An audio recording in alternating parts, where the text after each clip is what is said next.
Hi. Hi. Good evening. Hi.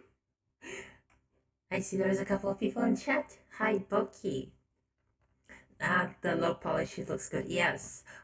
It's from a pre-made pack, so it's not like I made it myself, but I want to get around to learning 3D sometime soon so I can. That'd be so cool. Imagine me making low poly stuff. Wow. Ah, also, hi, even tired. I, we've redeemed a pet. A pet shall be given. There we go. I need to move it. There, top of my head. Maybe it should be a bit further down. There. Uh, I hope you forgive me if I sound a little bit sillier, dumber than usual. Tonight, I'm a little bit drowsy and stuff. Yeah. I'm not gonna get too much into detail. But, yeah. So, we're continuing this game. Let me see the controller's working. It is not! Fun! Let me see if replugging it helps.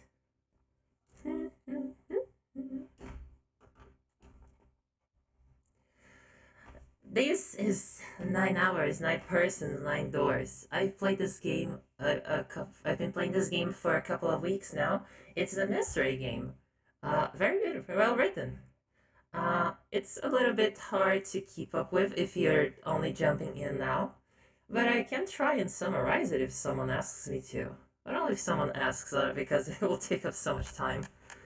For some reason, the controller is not registering. That makes me sad, because I prefer to play with that. I should have probably done more testing beforehand. I don't know the game, but I know the cute bot. Oh, wait, I got it! Continue, yes. Basically, we're 9 people, we're stuck in a ship, and we have to escape before 9 hours are up. And it's like, basically, if Saw, the movie franchise, and Sudoku had a child, it would be this game. And we're just about to start a puzzle room. Yes. 8 people, yes! Yes, true. Someone decided to be stupid and died very early on. Hi, Frosty. Nice to see you here. These stuffs are really kinda creepy, you know? Hey, there's something here. That's my 7 voice. I can't really do deep voices all that well. John? You think that's this doll's name? Maybe?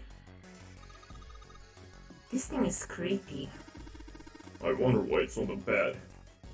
It's just tired. Poor John. He's worked 14 hours. I think they used to work 14 hours or something back when the Titanic sunk. Or did the change to the 8-hour workday happen before that? I don't remember. I need to check up on my history. Hey, I wonder what this thing is. It says kilograms on the display. Thank you for using real people measures. You think maybe it's a scale? An operating table. Do you think old operating tables look like this? I have no idea. Oh, there's so much to look at. Oh my gosh. A white cloth. Is this like one of those domes in the ceiling that are covered by metal and stuff? Oh, it doesn't look like it. I guess it's just roof. How heavy must that be? It looks heavy. Oh my gosh, there's so much stuff here. They use these for surgery, right? Let's see. Syringes, cups, a plate. There's a sort of scissorish thingy. I think the word you want is scalpel. How do you pronounce that? Oh my god.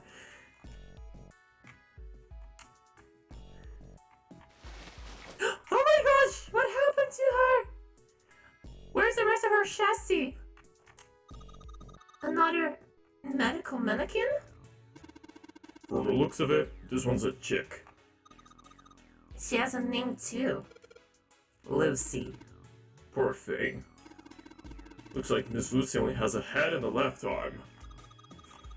Maybe you're supposed to get her all her parts? Well, it's time to go looking. There's some kind of device attached to the bed. It says kilogram on the panel. Is this a scale? Scalpel is a little knife of the series. Then what were the little scissors called? Forceps! That's what they were called, I'm pretty sure. That's what I'm pretty sure. Sie ist arm dran. Plot twist, KG isn't kilogram, but Chloe good looking. Ah, you flatter me. Chat, you flatter me so. I've heard about healthcare costing an arm and a leg. And apparently a whole torso too. Oh, these people have no heart. Outside of the one they stole from Lucy. What's this thing? It's got these short iron legs. Looks like a furnace. Maybe it's a heater? There's nothing inside it. Oh, I hope it's a furnace. I want to burn something. Torso. Whoa! This is so macabre. Macabre? This looks like a rotten corpse. Oh my god, this is so gross. Stop spinning. If you're supposed to heat something like that gauze to kill the bacteria, there's a boiling thingy over here. There's nothing on the lid or in the drawers. There's a lot of different kinds of medication. It's hard to tell them apart. I was expecting Lucy to be named Jane because the guy is named John. That would have been a nice match. There are a whole bunch of bottles on the shelves, but are any of them peach juice? I need some. It tastes nice. Speaking of, let me have a swig of oil. There we go. If I'm gonna be reading stuff, I should probably not be doing that on a non-lubricated voice module. They all look like medicine. Boo! They've got labels, but they're all big medical words that I don't understand. Labels! New labels! Everyone, the new medical gender just dropped. They're all here. Oh my gosh, wait, I could check the drawers here, maybe?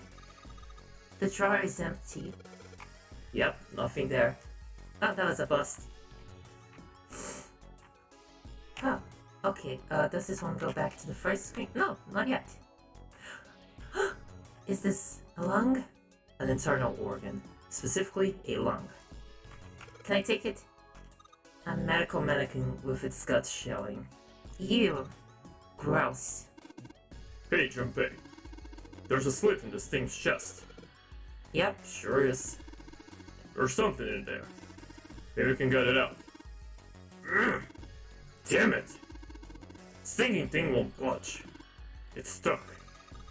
Well, I guess you can use force on this one then. We need something small that can fit into that little hole. Then, I suppose we need... Ha! Now it's a scalpel. Scalpler. Kepler. Oh! Wait, wasn't that it? I do! Isn't that what I need? I thought it was. I guess not.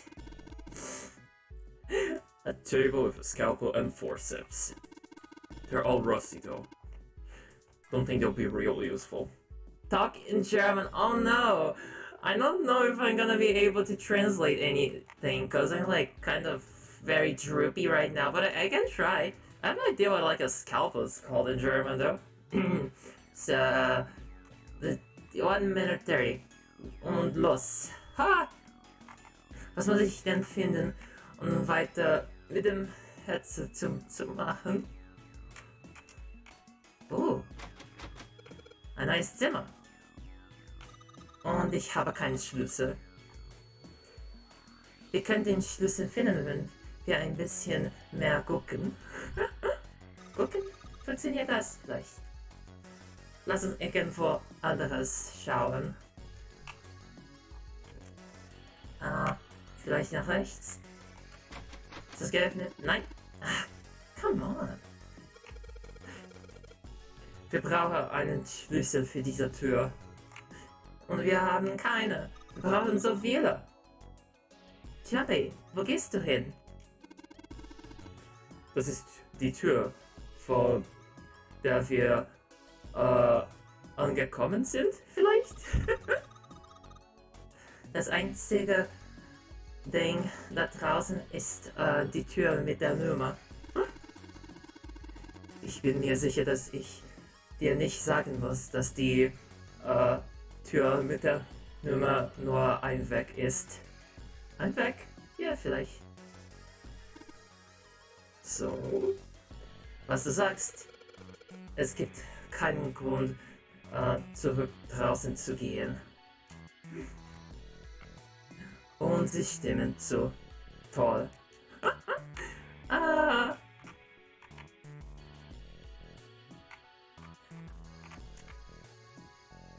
Nummeriert. Nummerierte Tür. Danke sehr. Ich kannte das Adjektiv noch nicht. Normalerweise ist mein Deutsch besser, aber ich bin ein bisschen unterschiedlich heute.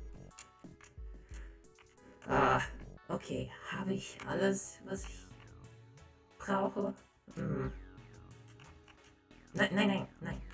Ich brauche Pfeil. Oh, I can speak in English again. It's been enough time. An old hard bed. Can I give Lucy the chest? Can I? Apparently not. I don't know why. She could probably use it. Can't I look at the body more closely? I thought I'd be able to. Huh? There's some sort of lid on this thing. Why don't you try opening it? Can't. There's no handle. I can't get under it with my nails either.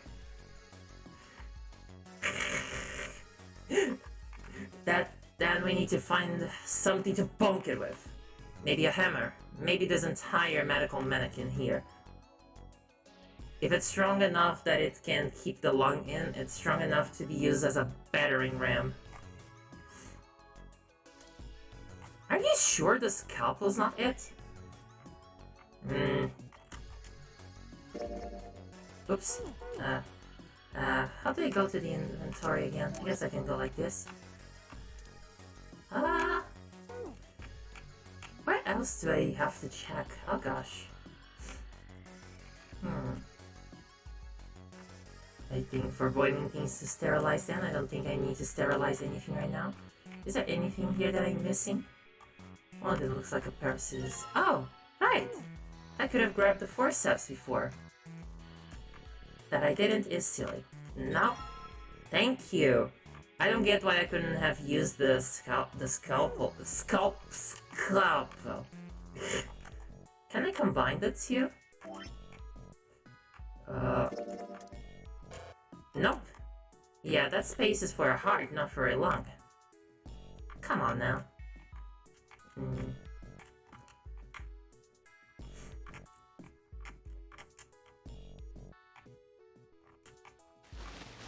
Yep, not here either. Where do I need to go? What do I need to do? As lost as though I were walking through the forest. I used to do that a lot. Just go on walks through the forest, enjoying nature.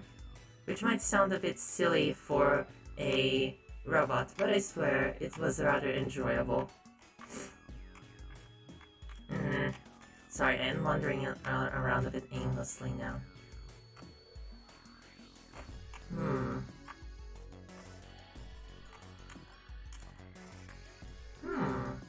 What can I do now? There's nothing on the lower shelf. Oh, come on, give me something. I'm grasping at straws here.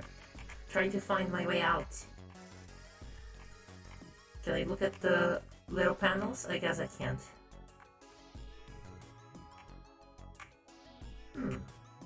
No. Can I just check the... Just a wooden partition. Wait, that's wooden? It doesn't look like wood. I thought it was just gonna be a carton. Nothing special about it. Yeah, the thing with these pre-rendered backgrounds is that they look so... not that great when upscaled. The chest of the medical mannequin. An organ is missing. Ah, oh my god, I've looked everywhere already.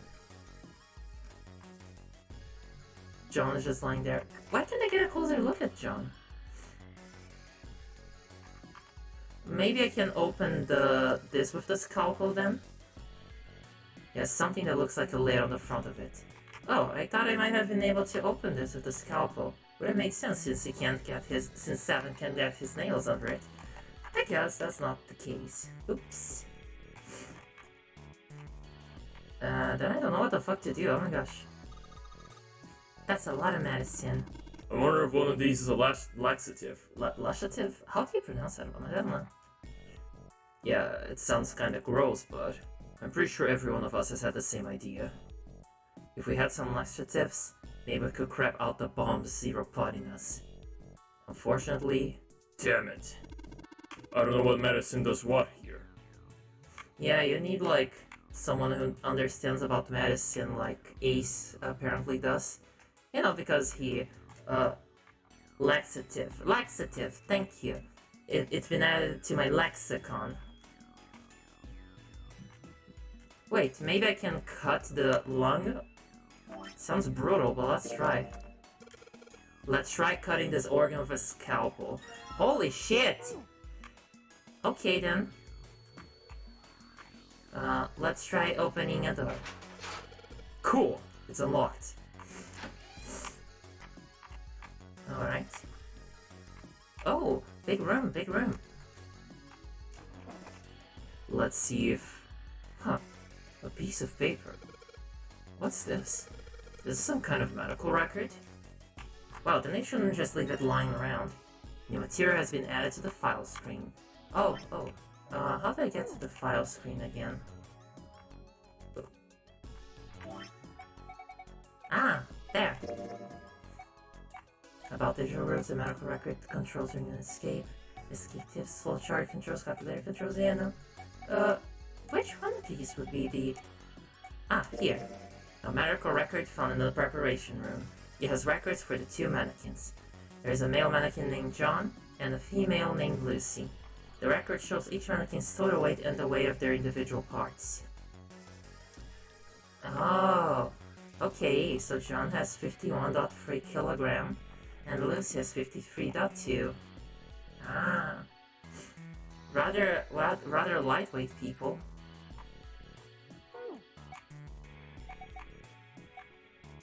I don't get why this can't be an item that you check like other stuff, but fair enough. Alright. Let's look around a bit more, see what else we can find. Ah! What the hell are you doing? Don't you want to get out of here? But I'm tired. Oh. It's locked. It won't even budge. Look, it has another symbol. Looks like it, if I had to guess.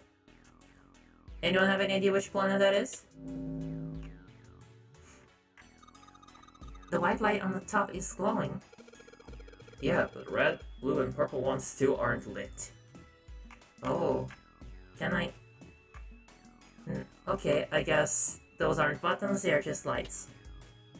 That's lightweight, I'm like double. Yeah, same. Though, I am made of metal, so it was to be expected. Wait, just a second. I need a second.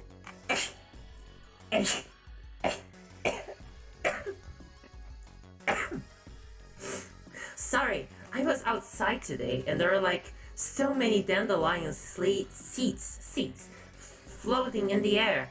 But a bunch of them got caught inside of my chest and I'm still getting them out.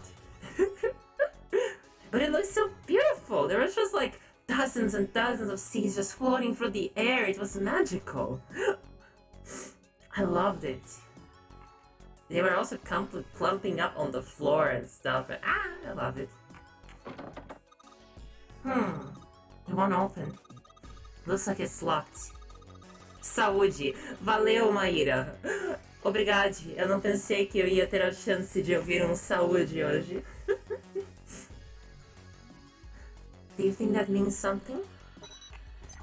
Each bit is a headpad. Oh gosh, I don't think I can add another 20 headpads without stopping the stream for like 10 minutes. Sorry, but I am gonna add another headpad in your honor. There you go, even tie. Damn. It's not opening.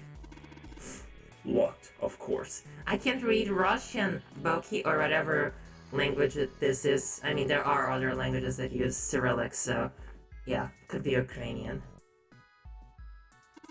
The blue plate on here seems a little suspicious, though.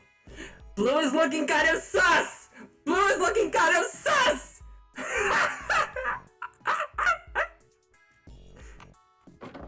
God damn it. I can't believe it's Among Us again! It's Russian, Zdrivia. Did I pronounce that correctly? Zdrivia.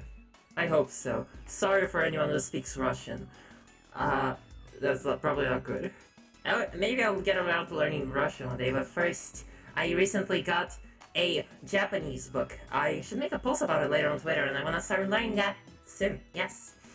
Fourth language. Let's go! Damn, it's not opening. Won't even budge. It's got this purple plate in it too. Can I mess with the plates at all? Well, I guess not. All of them are locked. Sinks? A sink. No, it's several sinks actually. The doctors and nurses probably washed their hands here before an operation. Nothing suspicious here. How many languages are you gonna add to your system? My plan is to be fluent in six languages by 2028. That's my goal. But I will probably not stop learning even after I reach that goal. I still want to learn Japanese, Spanish, Italian, Russian, and probably Dutch, at least.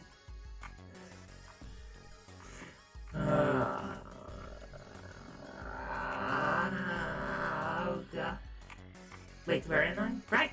In the room. I need to go back. What did I grab again? Let's check the inventory. Can this key open the other room as well, maybe? That'd be rather helpful. Awesome! It's unlocked! Damn! It works for both doors! Hell yeah!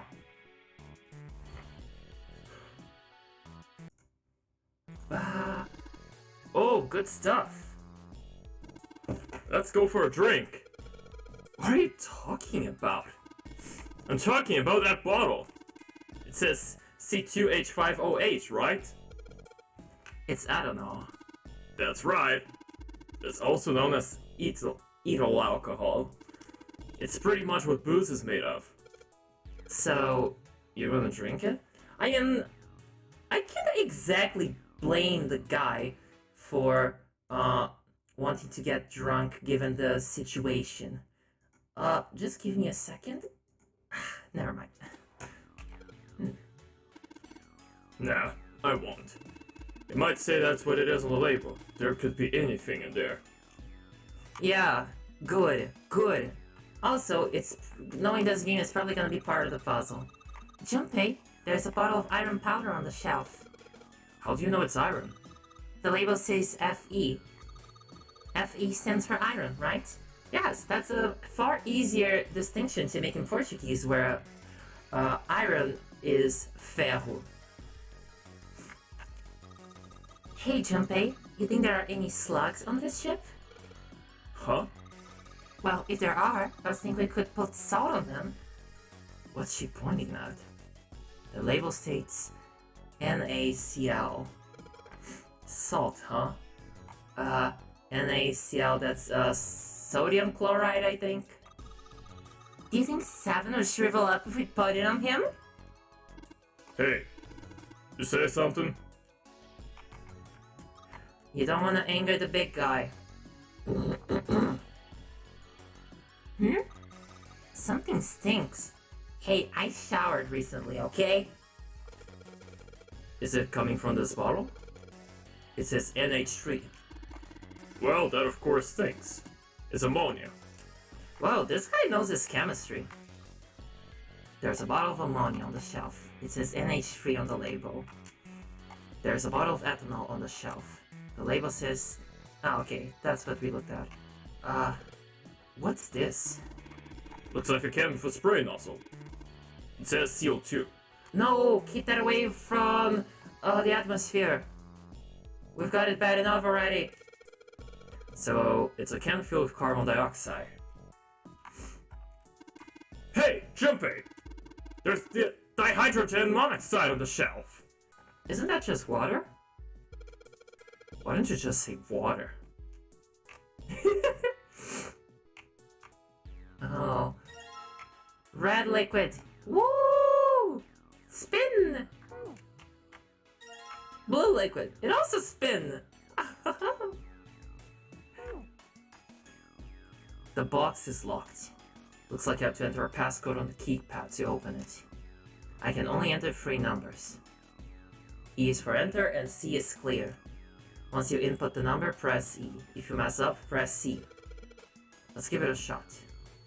Wait, no, I need to look at the little paper first. This thing won't open. Is it locked? You probably need to put in a passcode. I mean, jeez, it even got a keypad on there. How much more obvious can you get? I can only enter 3 numbers. E is for enter and C is clear. Once you input the number, press E. If you mess up, press C. Let's give it a shot. We could just brute force it and go from 00 to 999. Nah, but I'm not gonna do that. Let's be smart instead. There's a note on top of the table. Iron 1, salt 2, water 3. Carbon dioxide, ammonia, ethanol, I don't know. You figure it out. What do you think this is a hint for? Maybe it's got something to do with this box? So I guess it's about the number of atoms in each one, I guess, because water has, you know, or made particles. I don't know shit about chemistry. It was my worst subject in school. Yes. So let's see.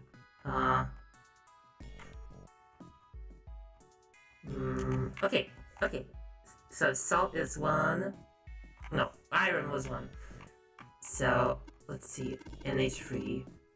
N is nitrogen and H is hydrogen. It's not a word, it's ammonia is made of 1 nitrogen atom and 3 hydrogen atoms. Wait, that was correct. It is atoms.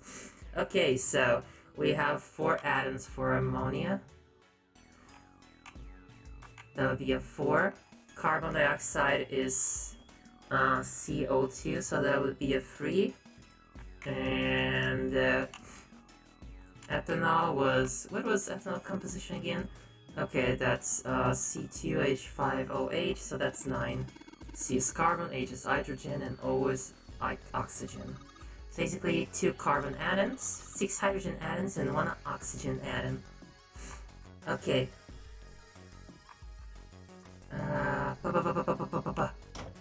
Wait, no, I didn't mean to leave the room. Go back.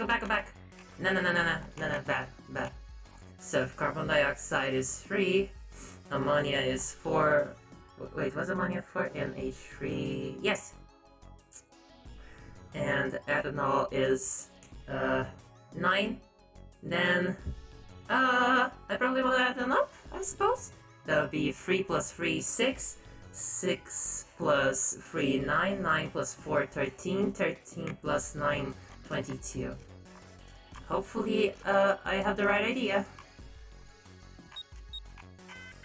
No, I did not have the right idea. God freaking damn it. I'm gonna come back to it later. I wanna play with the liquids first. Let's spill the red liquid all over and pretend it's blood. Alright, so if I shine a light here now... Hey, it turned red! Forget about that. Didn't hear that just now? Oh, we probably opened the lockers, but let's open the other lockers first. Hey, the blue light turned on. And I heard a noise. It sounded like something unlocking. Can we add red liquid? Yes! Purple!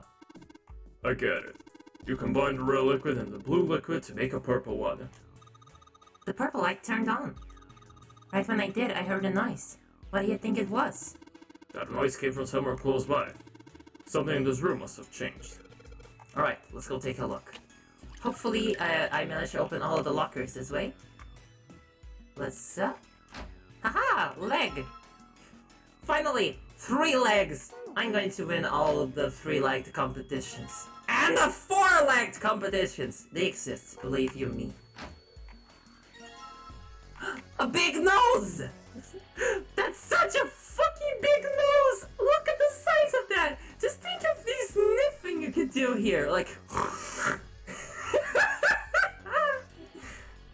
Narigas! The schlauzer! Right here! Gonna like while doing taxes. Hope you're having a good day. Become a centaur with all the legs. I am going to be the prettiest centaur bot you've ever seen. Probably the only centaur bot that exists, but who cares? Now we can finally start giving some body parts to Lucy. Probably. Hopefully. Also, what kind of taxes do PS1 octopi even do? I am very curious.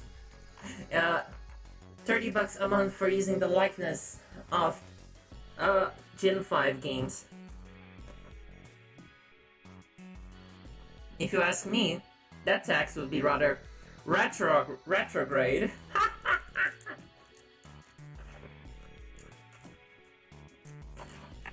You know, which is an adjective for backwards.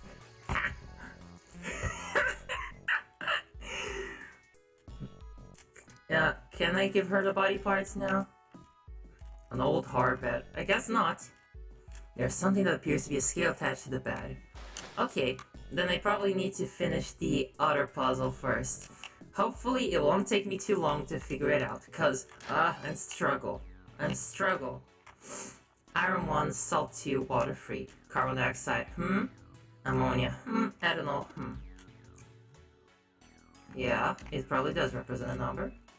Carbon dioxide, label says CO2, which is one carbon, one atom of that, or maybe it's meant to be just 2.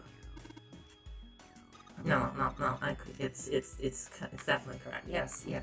1 carbon, 2 oxygen atoms. Yes, so that's 3. Yes.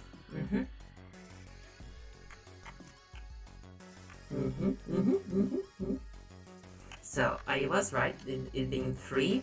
Ammonia is 4, and I'm pretty sure ethanol was 9. But let me recount. 2 C's, 6 hydrogens, and 1 oxygen. Yes, so I stand by what I said. 3, 4, 9. Didn't I meant to just add it up? Did I fuck up adding it up last time? Let's see. 1 plus 2 plus 3 is 6. 6 plus 3, 9. 9 plus 4, 13. 13 plus 9, 22. No, I was correct. I don't know what I'm getting wrong here. Maybe it's not addition? Or it's something else? Or maybe it's because they're separated in lines. It's like the first line is the first digit. Maybe 022 to insert 3 numbers. I guess I could try. Let's see. If it's that, I'm gonna be pissed. Okay, it's not. My second thought is that the first one represents the hundreds, the second one represents the tens, and the last one represents the singulars. Singulars? No, not singulars. You know what I mean. The tens. No, not the tens. The before tens. Yes. I'm very good with words. So, 1 plus 3 would be a 4. 2 plus... Wait, or maybe I meant to do the digital root of it all? Nah, that would just be 4. I mean, I guess I can try. Nope, that's not it. Ah! 1 plus 3 is 4. 2 plus 4 is 6, so 4, 6. 3 plus 9 is 12. 1 plus 2 is 3, so maybe it's 4, 6, 3.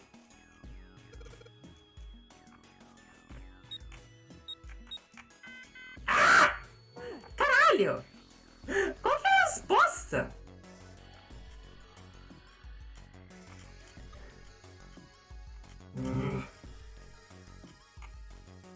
Okay. Salt is 2. Water is 3. Carbon dioxide has to be 3. Ammonia has to... Unless I misremembering ammonia? No, it is correct. That's 4.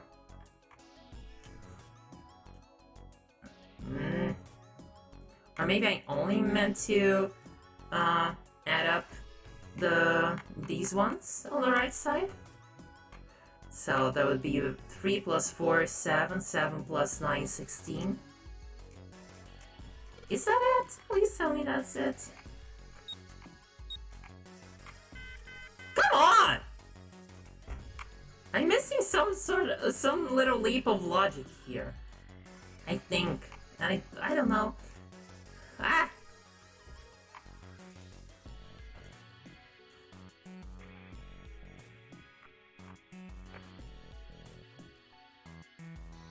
Come on.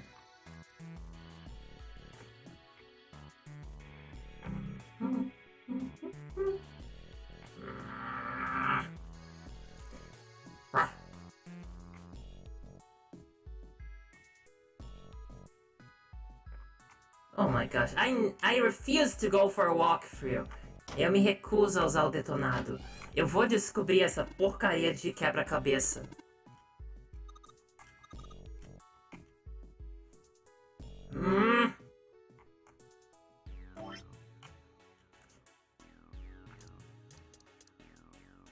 Purple liquid. Yeah.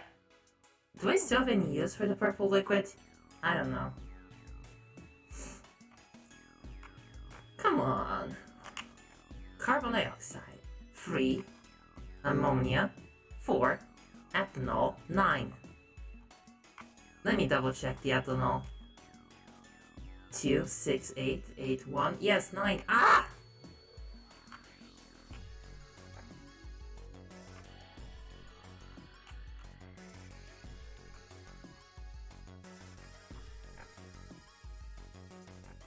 If I'm quiet, it's because I'm running thousands of processes at once, trying to come up with the single best answer. And I've done it. I've crunched the numbers. Trillions of tiny processes that your feeble organic brain could not comprehend. And we finally have the answer, everyone. And it is going to work. Blessed be, for we have the answer! God damn it!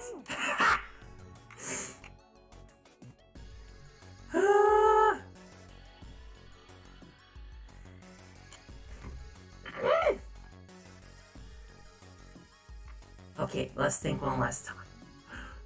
I know that I have the numbers right. I know that I have the numbers right. The logic is all there. It's just, how do they add up? Is there a second side to this? Maybe. Iron 3, ammonia 4, ethanol 9! 9 plus 4, 13. 13 plus... Ah! I want a backseat so badly, it's bad. Ah! If I don't figure it out soon, I'm just gonna allow you to backseat, because, God, well, am I dumb? Am I doing something wrong here? Because, like, I feel like I have all the pieces, and like I should be able to put them together, and I feel stupid that I can't. Ah! I'm gonna become a parrot at this rate. Ah! I'm tired! I'm tired of your stupid puzzles! Ah, fine, backseat me. Tell me, what is it that I should be doing? Because apparently I'm too stupid to figure it out. Smooth CPU moments.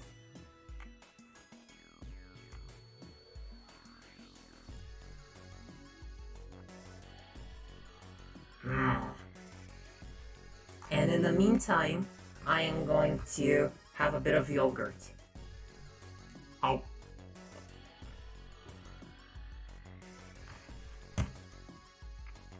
349? If that's gonna be the answer, I'm gonna be so fucking pissed.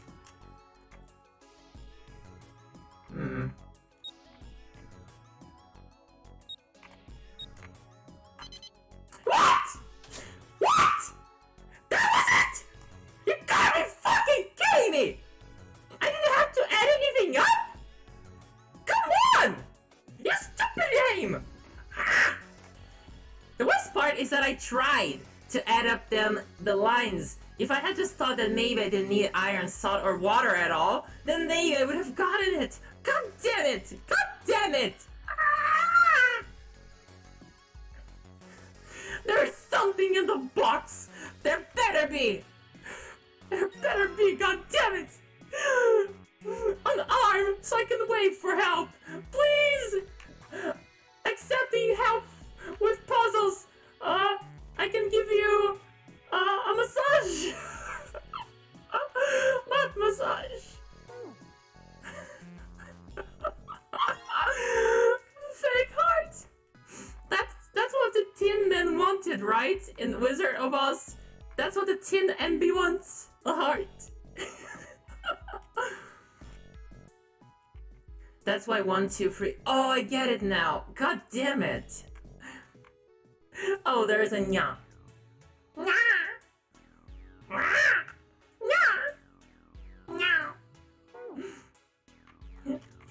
We have a whole body.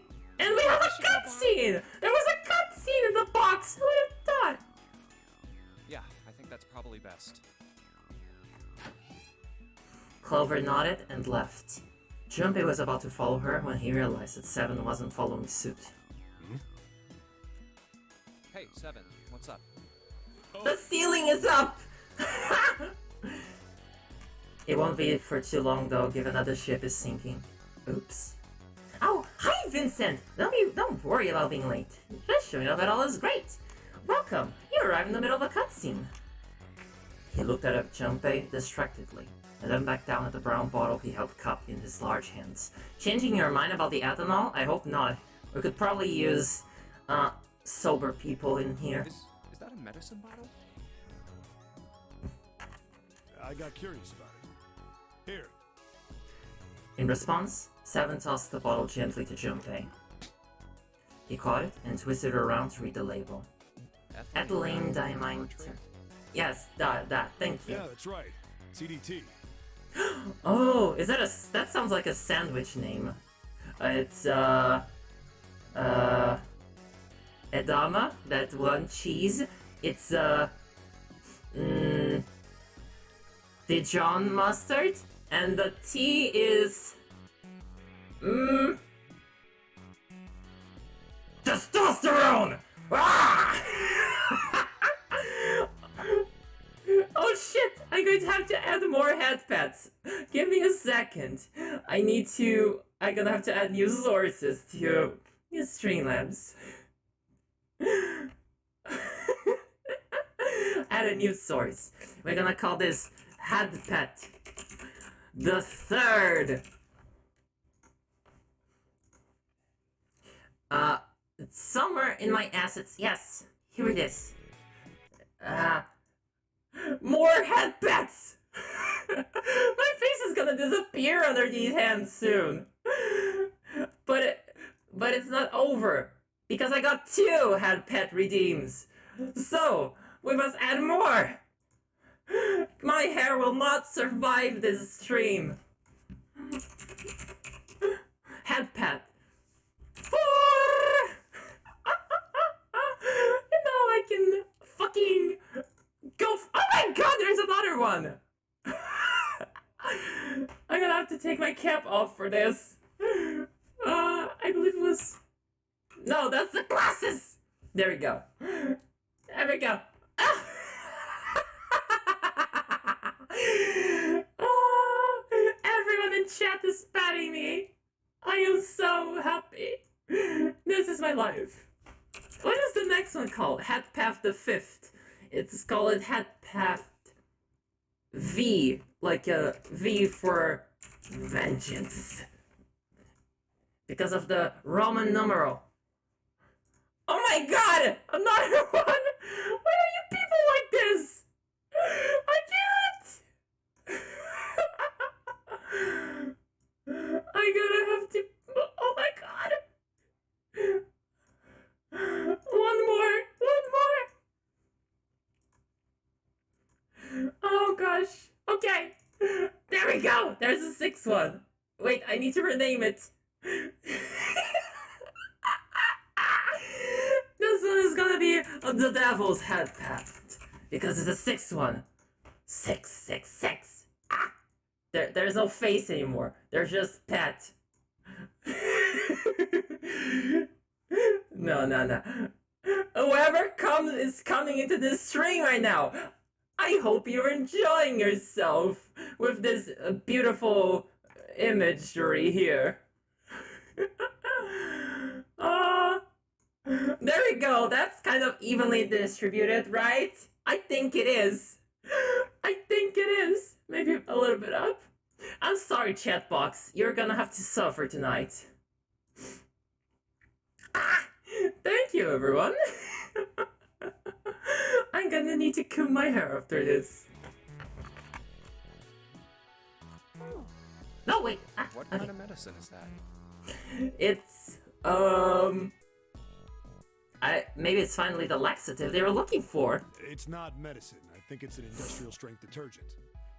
To clean us of our sins. Why would they have something like that here? Well, probably to clean stuff up. Yeah, don't you have detergent at home? Please don't tell me you're eating off of dirty plates, Junpei. I know that you're a poor college student, but... Fuck if I know. Still, it looks like it's cleaned my brain up. What? Cleaned your brain out? Did you drink this? No, go back to the ethanol! Junpei looked up from the bottle. You remember something? Yeah. Seven nodded, slowly, and spoke. Well, I remember a story about EDT. Let me give you a plus about it. I was born in June 26th, 1996. Whoa! Você está de brincadeira, não é? Oh, meu Deus, que trocadilho maravilhoso que eu fiz.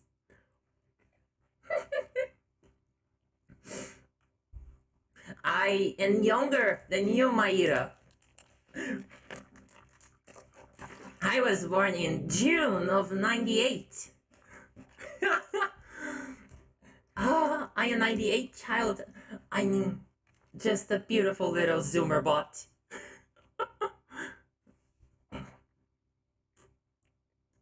Happened about 50 years ago. Oh. There was this factory somewhere. Why does everyone in the ship know about random chemistry facts? Everyone! They were making it to sell as an industrial strength cleaner, like I told you before. I still can't get over the fact that there are people born in 2003 who are already adults. It blows my mind! Ah! Also, I'm gonna turn off the first 2 headpats that I got because it's a bit too much. But don't worry, you still have the 4 recent headpats. But a year after the factory started up, something strange started happening with the crystals they were building. Water molecules started attaching themselves to the EDT crystals. This made them into a sort of mutation of the original crystals, called a hydrate. Once the crystals turn into a hydrate, though, it's useless as a cleaner. The factory had to just dump the crystals. As a hydrate, they were useless. Ah, I hate that. I hate wasting. Couldn't they have done anything with the crystals? But it didn't end there. Wait.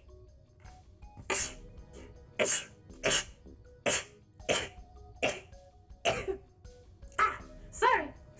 After that day, July, the same thing started happening in EDT factories everywhere, even ones nowhere near that first American factory. Oh my gosh, it's happening again. Just stuff communicating overseas. Is that normal? I can't believe the EDT crystals found Discord. They've been making crystals the same way, with the same materials and the same equipment and environment. But now, all of a sudden, every single crystal they formed turned into a hydrant. In fact, ever since that day, no factory anywhere has been able to make a pure EDT crystal. The morphogenetic field. Its two uses: telepathy and destroying stuff that factories are about to sell, apparently. Even in EDT research done years before, they'd never gotten a hydrate. But after it happened at the first factory, it just spread. It was like, how do you say it? Maybe don't add water if it makes a hydrate seed. The point that he's making is that theoretically, any molecules of water would be attaching themselves to the EDT. And like, there's water in the air, you know, and stuff, so it's like pretty hard to avoid the contact happening. Like the molecules were communicating with one another, transmitting information in a way humans couldn't perceive.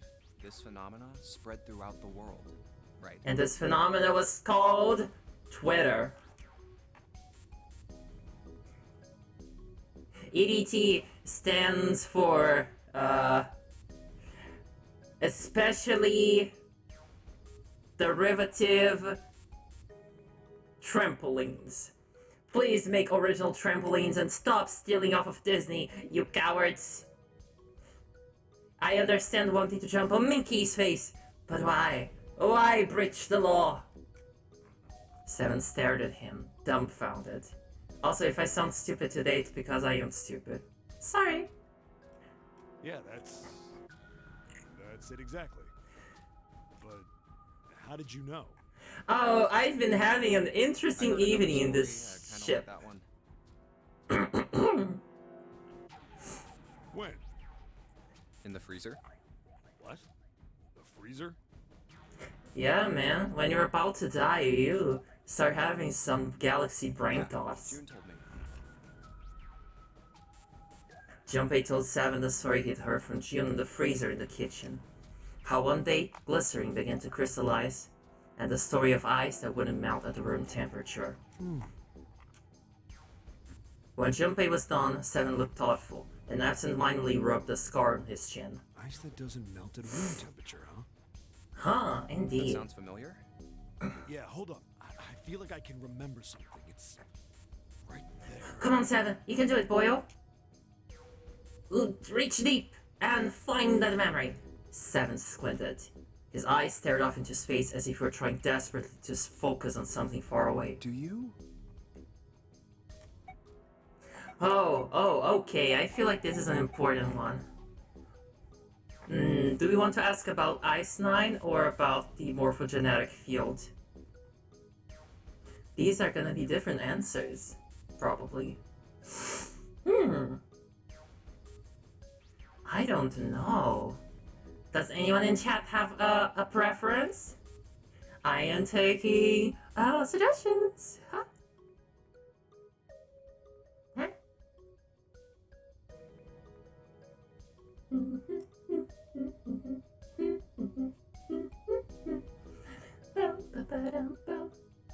The only thing I know is cuteness.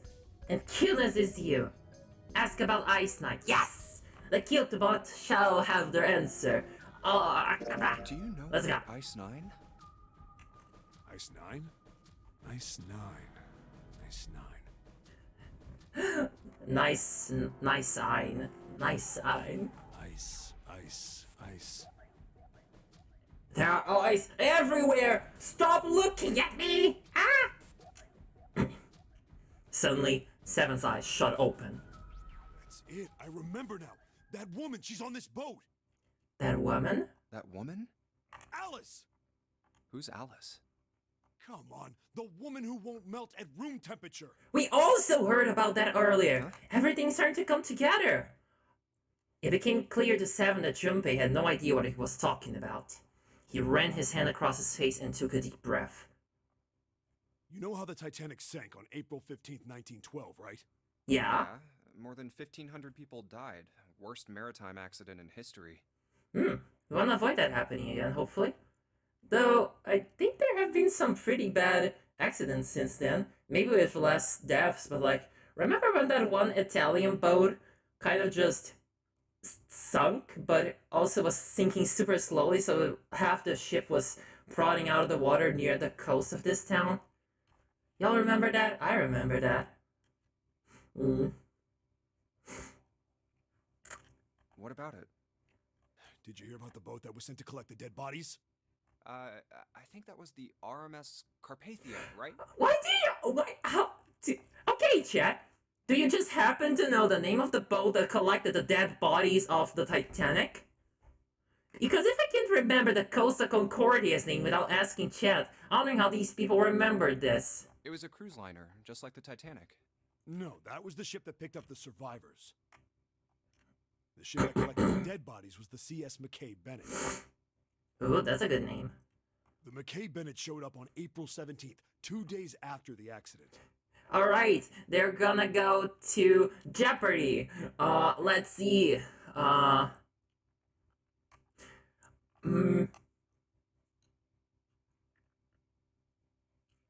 Australian marsupial that became known through video games.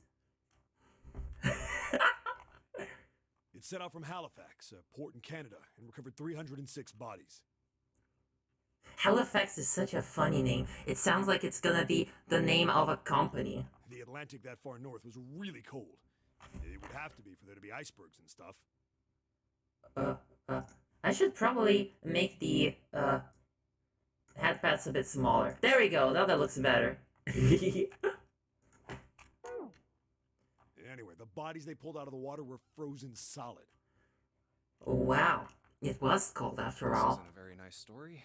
So, what happened next? Well, they say the McKay Bennett recovered something more than just dead bodies. Did it also recover a deer infected with anthrax? There were various bits of stuff floating around in the water. Things the drowned had carried with them, or stuff that dislodged as the ship sank. One of them Did they bring dillos to the coffin. ship? A coffin? Sorry. Haha, but Yeah, a wooden one. The craftsman here is your made it fun was fact of the pretty day. The German word for coffin is Sarg. I wonder if it has any linguistic connection to sarcophagus. I need to look into that. Dio! Oh my god, you're right! Oh god, the dates even almost match up. Actually, no, not really. God damn it. It wasn't just a wooden coffin. It was all wood. No nails, no reinforcements, no gaps in the wood anywhere. When was part 3 again? I think it was like 1970s, 1980s roughly-ish? Wait, no, it will... Okay, so I'm pretty sure that Battle Tendency takes place in the 1930s. That was in the 1890s. Yeah, but I'm thinking about when the coffin got pulled up from the sea, you know? The crew got pretty curious about what might be inside it and opened it up. They had to get a wedge and hammer it open, so Inside they found... or I guess you should say they found the dead body of a woman. Oh, wow. I'm very happy for Dio's transition from British vampire to hot Egyptian babe. Her hair was The thick, wonders of skin modern brown, medicine. no blemishes or signs of decomposition. They say that she looked gorgeous, like a goddess. I want to be... I hope people consider me She was gorgeous obviously too. dead, but everyone who looked at her said she just looked like she was sleeping. Her skin was so lifelike, she looked like she might wake up any minute. I knew the Battle Tendency was in the 30s. I just didn't know if it was like earlier part of World War II or later part of World War II. And she didn't, though. Like the rest of the bodies they found, she was frozen solid. Eventually, the McKay Bennett finished searching and returned to Halifax. The 306 bodies were unloaded and taken ashore. 306. Does that number have any cultural significance? We did an alternative fanfic where Dio discovers he was unhappy with his life and became a happy trans woman. Yes! Please, that would be so nice. Honestly, I just want more trans headcanon fics in general. Or trans alias. God, I love those. I've written those. Oh yeah, I've written fanfiction, baby. Of course I did. Look the fuck you're talking to. They say that the stink was horrible. Oh no, There was that does one sound body awful. That didn't thaw. And that was... The girl in the coffin. Ah. That's right. Everybody thought for sure that she'd melt and start to rot like the rest of them eventually. But weeks passed and nothing happened. And a month passed. And another. It was summer, and she was still frozen solid. Wow, she was a really big fan of the 2013 Disney movie Frozen. She went through extreme lengths to be the most passionate fan she could. Kind of like that one time a Homestuck fan baited in Sharpie ink for a convention. After a while, people started to say she was some sort of miracle. Rumors about her started to spread. Turned out she was a doll. Dun dun dun! People Yes, came to visit maybe her she's that just the small. Lucy we saw earlier. After a while, people started to call her All Ice. All eyes. Alice. I wonder what the Japanese pun for this was. If it was just Alice. Actually, you know what? I am curious now. I'm curious. I'm gonna look it up. Because, like, a lot of the puns from the original were readapted to English. And, like, a lot of them are pretty good, honestly. For example, Snake is not called, doesn't codename himself Snake in the original. He codenames himself Nils. As in Nirusu, because Ni is 2 in Japanese. I think that's cute. I think that's really cute. 999 wiki. Oh, it would be Zero Escape wiki, but who cares? Who cares? Oh no, it's just the same pun apparently. Well, that makes sense. They do use English a lot in Japanese. Anyway, that's enough dawdling around. Let's continue. Those rumors didn't last. Why? Well, she up and disappeared. One day Alice was there, the next day Oh my gosh, wasn't. did she just up They and say walk someone away? Snuck into where they were keeping her and stole the body. With the body gone, the rumors followed pretty quickly. And after a while, no one remembered her. You might be able to find something about her if you could find a newspaper from back then, but that's about it. Wait, you just said that she was on this boat. Yeah, I did. Alice has got to be somewhere Yeah? in this Well, ship. and where do you get that from? Now why the hell would you say something like that? That Sarah Zed video about the Homestuck fandom. Yes. I watched all 2+ hours of it and it was worth it. God, what a beautiful disaster of a fandom, honestly. And just what is it you know? What happened to Alice after she was stolen? Oh, and how did you find that out, my good man? Alright. Junpei gulped. Tell me, what happened to Alice? Seven nodded slowly and took on the look of a man recalling something long buried. Well, it's definitely not long buried. She was... her coffin was found in the water, after all. Well, around that time, the word was that there was a special black market in New York. All millionaires all over the world. I've heard that Alice went up for auction there. Oh, let me guess. Lord What's-His-Face bought her? You know the one that supposedly bought the Gigantic? What's that the name of the ship he mentioned earlier? The Gigantic... What was his name again? Lord Cobain, I think it was? Something like The person that. who won the auction was Lord Dashiell Gordain. Gording! I was close! I rhymed! What a ping! I couldn't figure it out. My attempt in vain. I shall now retire in shame. And I hope that you will be happy and prosper and fuck! You've heard that name before, right? Dashiell, what a fucking name. Lord Gordain. Oh, isn't he the guy who bought the Gigantic? The Titanic sister ship? Yeah, that's him. Although I guess he hadn't done that yet. What do you mean? Gordain bought Alice in 1912. 4 years later, in 1916, he bought the Oh, so maybe he was the one who was carrying Alice in the Titanic. Gigantic. Alice somewhere on the Gigantic, Or the Gigantic. but nobody knows where. He died in 1931. And apparently he died without ever telling anyone where Alice was hidden. However, However, what? Well, he did have one close friend who asked him, "Where is Alice?"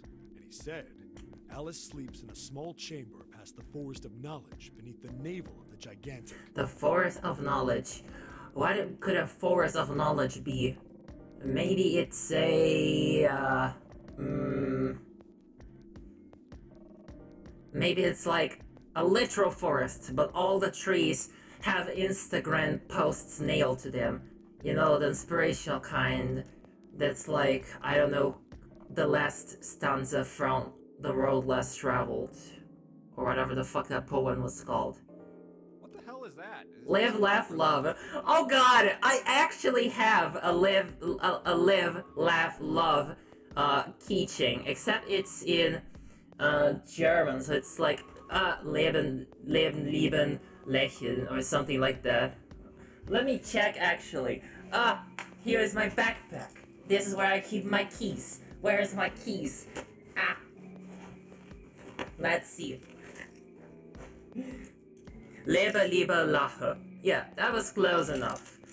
Yes. I also have a few more keychains. I have a Natsuki from Doki Doki Literature Club, and I have a question mark crate from Crash Bandicoot. Yeah, I'm a bit eclectic in that way. Your guess is as good as mine. Cody's a cringy Facebook mom. Hey, I a cute cringy Facebook mom. Thank you very much. Seven threw his hands up in defeat. That's it. Whatever you think, I believe it. She's hidden somewhere on the gigantic. In other words, she's hidden somewhere on this ship. Where's the minion memes, Cody? I will post a minion meme later in honor of this stream. Before Junpei could dispute Seven's rather bizarre claim. Oh gosh, I'm not imagining myself as a minion. How cursed! As Junpei was trying to figure out what on earth he was going to say next, Clover's shrill voice pierced the room. Hey, what are you two doing over there? Stop wasting time and get over here. No! We were unraveling the mystery! Jeez. Seven looked at Junpei. Yeah, so anyway, that's the story. It might be useful someday. Don't forget it.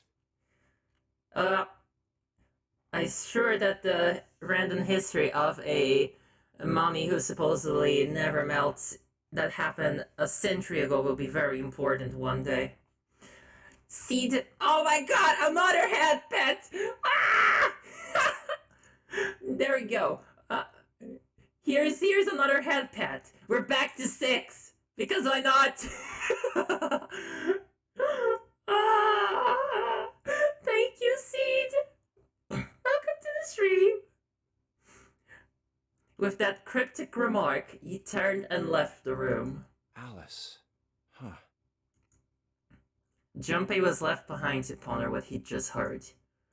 He tried to remember what June had told him earlier. If you post a minion meme, I will never forgive you. Now I'm just more tempted. I'm gonna make it an inspirational VTuber related post. Maybe I'll make it an acrostic. Do you all know what an acrostic is? If you don't, go and educate yourselves.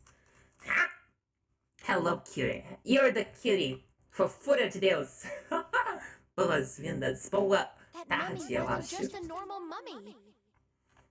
That mummy wasn't just a normal mummy. She was a lesbian mummy. And I had 2 of them. Get it? Because that's how you say mummy in British English. Yeah. They say that she was frozen. The story says that from the time of its discovery all the way through to when it got put on the Titanic, even though it was carried through the desert, her body never melted. Yeah, imagine cuddling with someone like that. Her cold feet would just keep touching and you would go, Eep! Then was that Egyptian priestess Alice? Did the water in her body become ice now? Hi, I'm British. You're one of the few that I forgive for your sin of birth. No, that's nuts. There's no way somebody like that could exist. Junpei shook his head, trying desperately to clear it, and followed Sam to the operating room where Clover was waiting. I'm thinking we're starting to get close to the ending, by the way. Well, ending. And now, can I finally give this lady some body parts? We've collected 6 parts of the medical mannequin, so the ones we've got must be for Lucy, right? Yeah. Seems like it. Well, I say we give Lucy her parts back. Yes, don't hold her body without her consent. That would be rather mean. Nope. Agreed. Alright, let's get started. Combine! It's fusion time. An old hardpad. Oh, there's a number on here. 51 kilograms? What's this? This is a weight? Yes, that's what kilogram stands for, my good bitch. Well, we were just stacking body parts on it, so it makes sense that it'd be the weight. Wow, those are some pretty heavy body parts, and like, I'm surprised they didn't make any mention of that when carrying it over. There's a creepy looking... Yeah, we already read this. I need to know his weight. Can I know his weight?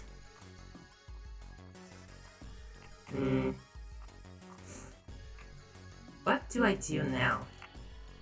Maybe I'm able to... Hey, nothing happened. That's odd. Maybe it's the wrong weight? Wait? Yeah, well, you know how there's a scale on the side of the bed? Maybe we need to get the scale to a specific number.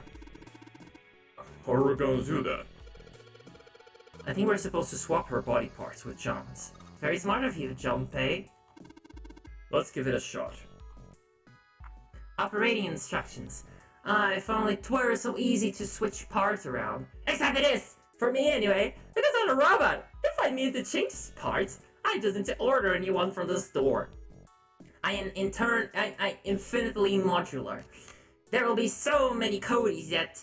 Cat Cody, for example. Other Cody, you come up with ideas, I'm not creative tonight. Can you get a flamethrower arm? I can get 2 flamethrower arms if I want, or maybe even a 3rd one.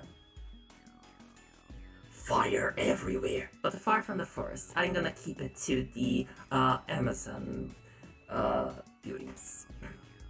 Anarchy. Stuff. You can switch their body parts by selecting the part you want to switch out. Okay, let's match the weights. Wait, I need to check what their weights were meant to be. Let's see. Okay, John 51.3, Lucy 53.2. Alright, let's go back. 51.3. Wait, they're correct now. I just need to switch all the parts then, I think.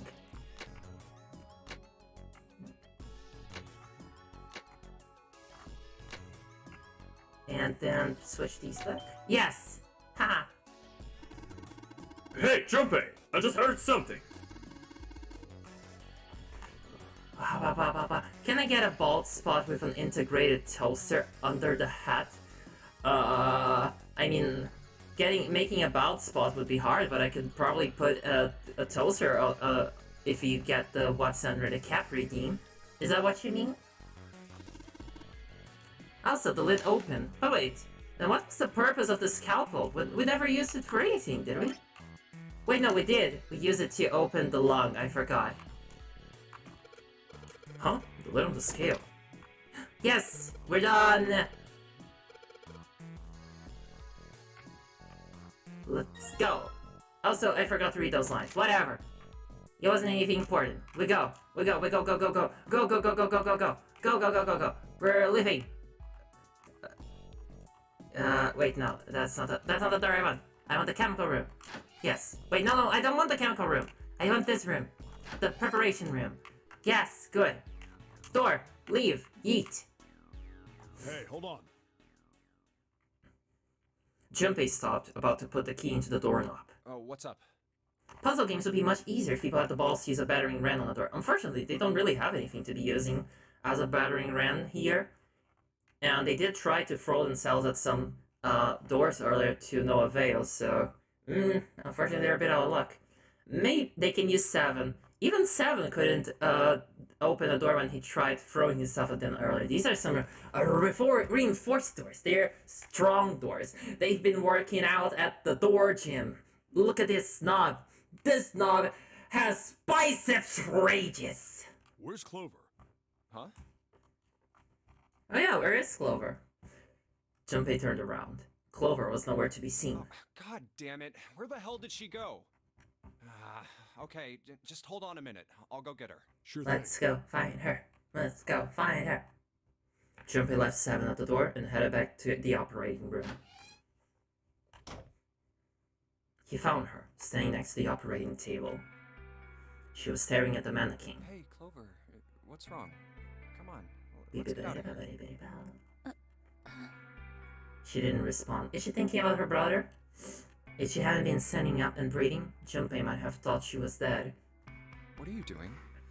Did you want to come back here and say goodbye to John? Aw, that's so sweet, if so.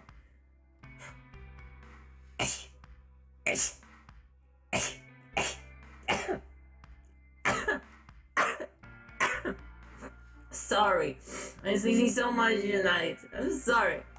Ah. Gesundheit, vielen Dank. Vielen Dank. It wasn't the best joke, but it was something. An attempt to lighten the mood. Clover didn't laugh. You're not funny, Junpei. She stood stock still and said nothing. I'm not funny either, but fair enough. Sorry, Junpei. Hey, I Clover. guess I shouldn't be the pot calling the kettle black. Perhaps it was something he'd said, or perhaps it was something else. Suddenly, her mouth opened and she whispered in a dry, dead voice. My brother might be dead. Oh, come on now. Let's hold out hope. Huh? That's why we couldn't find him. If he's dead, But I mean, if he was there, we would have found him, wouldn't we? Unless he went through the doors. I'm going to. The only other thing I can think of is that he somehow managed to fall down one of the flooded decks and then drowned. But I find that unlikely. Suddenly, the operating room felt very, very cold. What are you talking about? What's wrong with you? He gave her a small shake, but she still didn't respond. The silence grew heavier. Junpei, what do you want to do? We can give her the 4-leaf clover to be cheesy and supportive, or tell her to stop moping and get a move on. Well, I already took the kind option earlier, where I didn't force things for selfish reasons, where I could have chosen door number 3, but I didn't. Principles. So, I'm gonna be kind and nice again. Let's do that. Let's be friends. Oh, yeah. He didn't know why, but suddenly, Junpei remembered something he'd been given It's in earlier. my pocket somewhere. Here it is. He reached into his pocket and dug it out. A 4-leaf clover.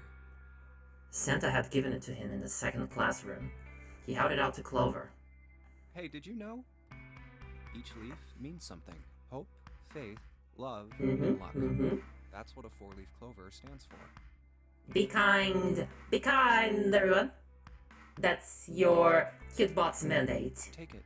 Use it as a Be good kind, gesture. hydrate, smoke weed. Yes. He pressed the 4-leaf clover into her hand. Listen to me, Clover. No matter what happens, you can never lose hope. You have to remember what's most important, and that's to have faith and to have love. Mm-hmm. And people say that I am the Facebook mom. Look at Junpei going on over here. If you can remember all of those, that'll bring you good luck.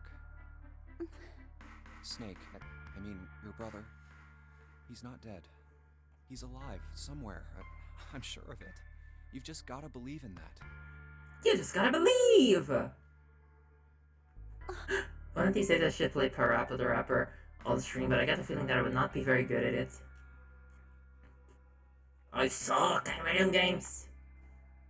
Clover stared at the four-leaf clover in her hand. He could see tears start to form in the corners of her eyes. Thank you. Her voice is tiny and broken, and as she spoke, she started to cry. She tried to hide her tears by looking at the floor, but it did little good. She wiped away tears with the baggy arms of her jacket, but more quickly took their place. No matter how she tried, she couldn't stop crying. Her tears made small wet circles on the floor. Thank you. Oh, we made her feel better, yes! Baby! Our baby's happy. She said it again. Then she looked up at Junpei and seemed to choke down the last of her grief. Yes! Yes! She did her best to smile. Junpei wiped an errant tear from her cheek with his thumb and gave her the best smile he could manage. Come on. Seven's waiting for us at the exit. Exactly. Let's not keep the big boy waiting. But still, she didn't move. Wait, before we go, there's one thing I want to ask you. What's that?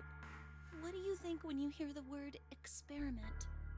I think of Stitch from the Lilo and Stitch movies, because it's Experiment 626. For a moment, his mind froze. Then he came back to his senses and realized the word meant nothing to him, aside from the dictionary definition. Stitch is friendship. Yes. He is a little good friend who goes, Miga nara questa! I can't do a good Stitch. Sorry. Oh. I'm even more friend-shaped. I give good hugs. I think that's a good requirement of any friend. Just a coincidence, then. I mean, that you knew about the four-leaf clover. Look, I'm sorry. I don't want to be a jerk, but you are making... Oh, is there more of a significance to this whole four-leaf clover thing than we thought? No. It's nothing. Just forget about it. Oh, don't give me that. You really think I could just drop this? What is this? Oh my gosh, these cutscenes are long! Clover looked away. The four-leaf clover was still in her hand. She stared at it for a long moment and then, finally, spoke. Promise you won't tell anyone? Cross my heart. Secret, secret, secret, secret! I love secrets! Really? They're heart-pumping excitement stuff. Really? I can trust you, right? Of course! Does this look like a warmer vest that wearing person that would lie to you? Of course you can.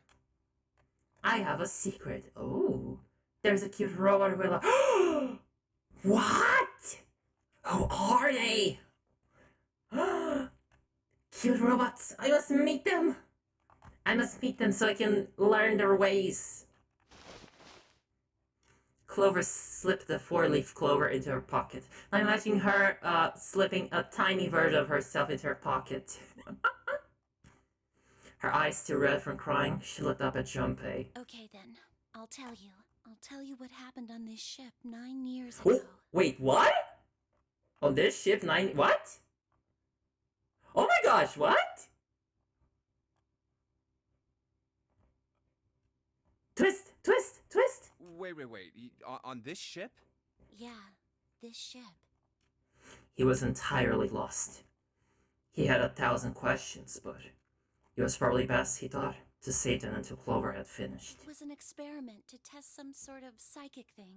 Oh my god, Communicating so much is coming with together. fields that you can't see. Fields that you can't see? He'd heard something like this before. Clover nodded. Like, think about this. She pointed at the operating table. On top of it was a somewhat mismatched medical mannequin, whose parts had been swapped with another mannequin. This is John, right? But is he really John? There's a trans joke here. Yes, jokes. John still gets to be John, even if he has AFAB parts. It's okay. Huh?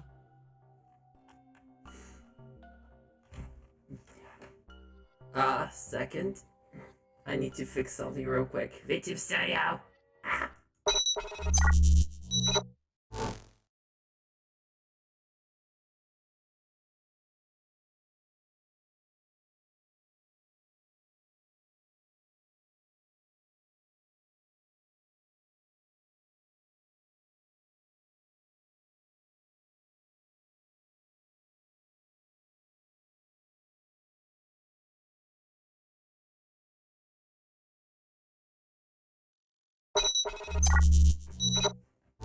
Sorry, had a second scuff there. We're back. We are strong. We have a lot of drive. Antrieb, as we would say in German. Yes. What's our goal? What are we putting this energy towards? Getting to the bottom of Is this. this like Locke's socks?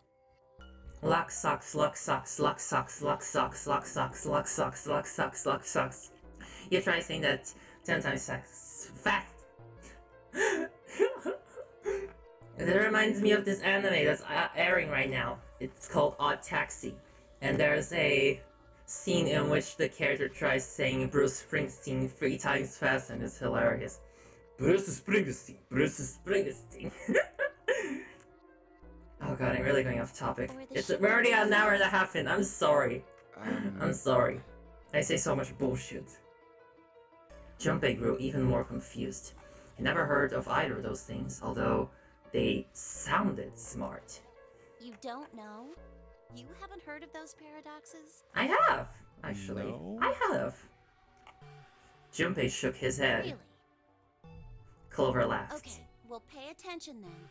This is how Locke's socks works. Let's say I've got a pair of socks. They're my favorite socks. Probably thigh highs. One of them gets a hole in it. Oh shit, I hate when that happens. I have big feet, so that unfortunately happens a lot. I need to keep replacing my What would you do if socks. that was your sock, Junpei? I would... Actually, it's a sequence. First I patch it up, but then if it keeps ripping, I would throw it away. But let's go patch it I up. guess I'd patch it up, get some cloth, and close up the hole. But what if another hole opens? I'd add another patch. What if another hole opened after that? Another patch, I guess? There's so many patches being given out here that you'd think that this sock was a modern AAA game. Well, let's say you just keep adding new patches, until eventually the original cloth of the sock is totally gone. Once you get to that point, can you really say they're the same socks you started with? It's the spirit that matters. The spirit of the socks. Well, that's tough. Junpei crossed his arms. So, that's the Lock Socks thing? Yeah, the ship of Theseus is a lot like it. The ship of Theseus. Wasn't Theseus the one who traveled to Troy? I think? I know that Theseus is part of the myth of Troy. I think he was going after Helen to save her, but I might also be mistaking him with actually being the king of Troy. I need to brush up on my mythology. If you keep fixing the damaged parts of a ship, eventually it ends up with none of the parts it started with. Can you really say that ship is the same one you started with? Well, at least the Titanic never had to replace any parts.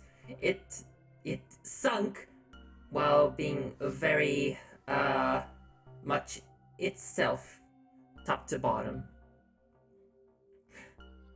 We literally replaced all our cells in like 7 years, if I remember correctly. So are we the same as we were 7 years ago? Can say I relate to this. And what if you took Theseus is the one who's a parts from dickhead that the Zagreus first fights ship and over and built over. another one Also is the somewhere maze else? one. Then which ship is the real ship of Theseus? The one you repaired, or the one you built with all the original parts? It's his third one that I decided to really call Ship of Theseus to be a gremlin about it.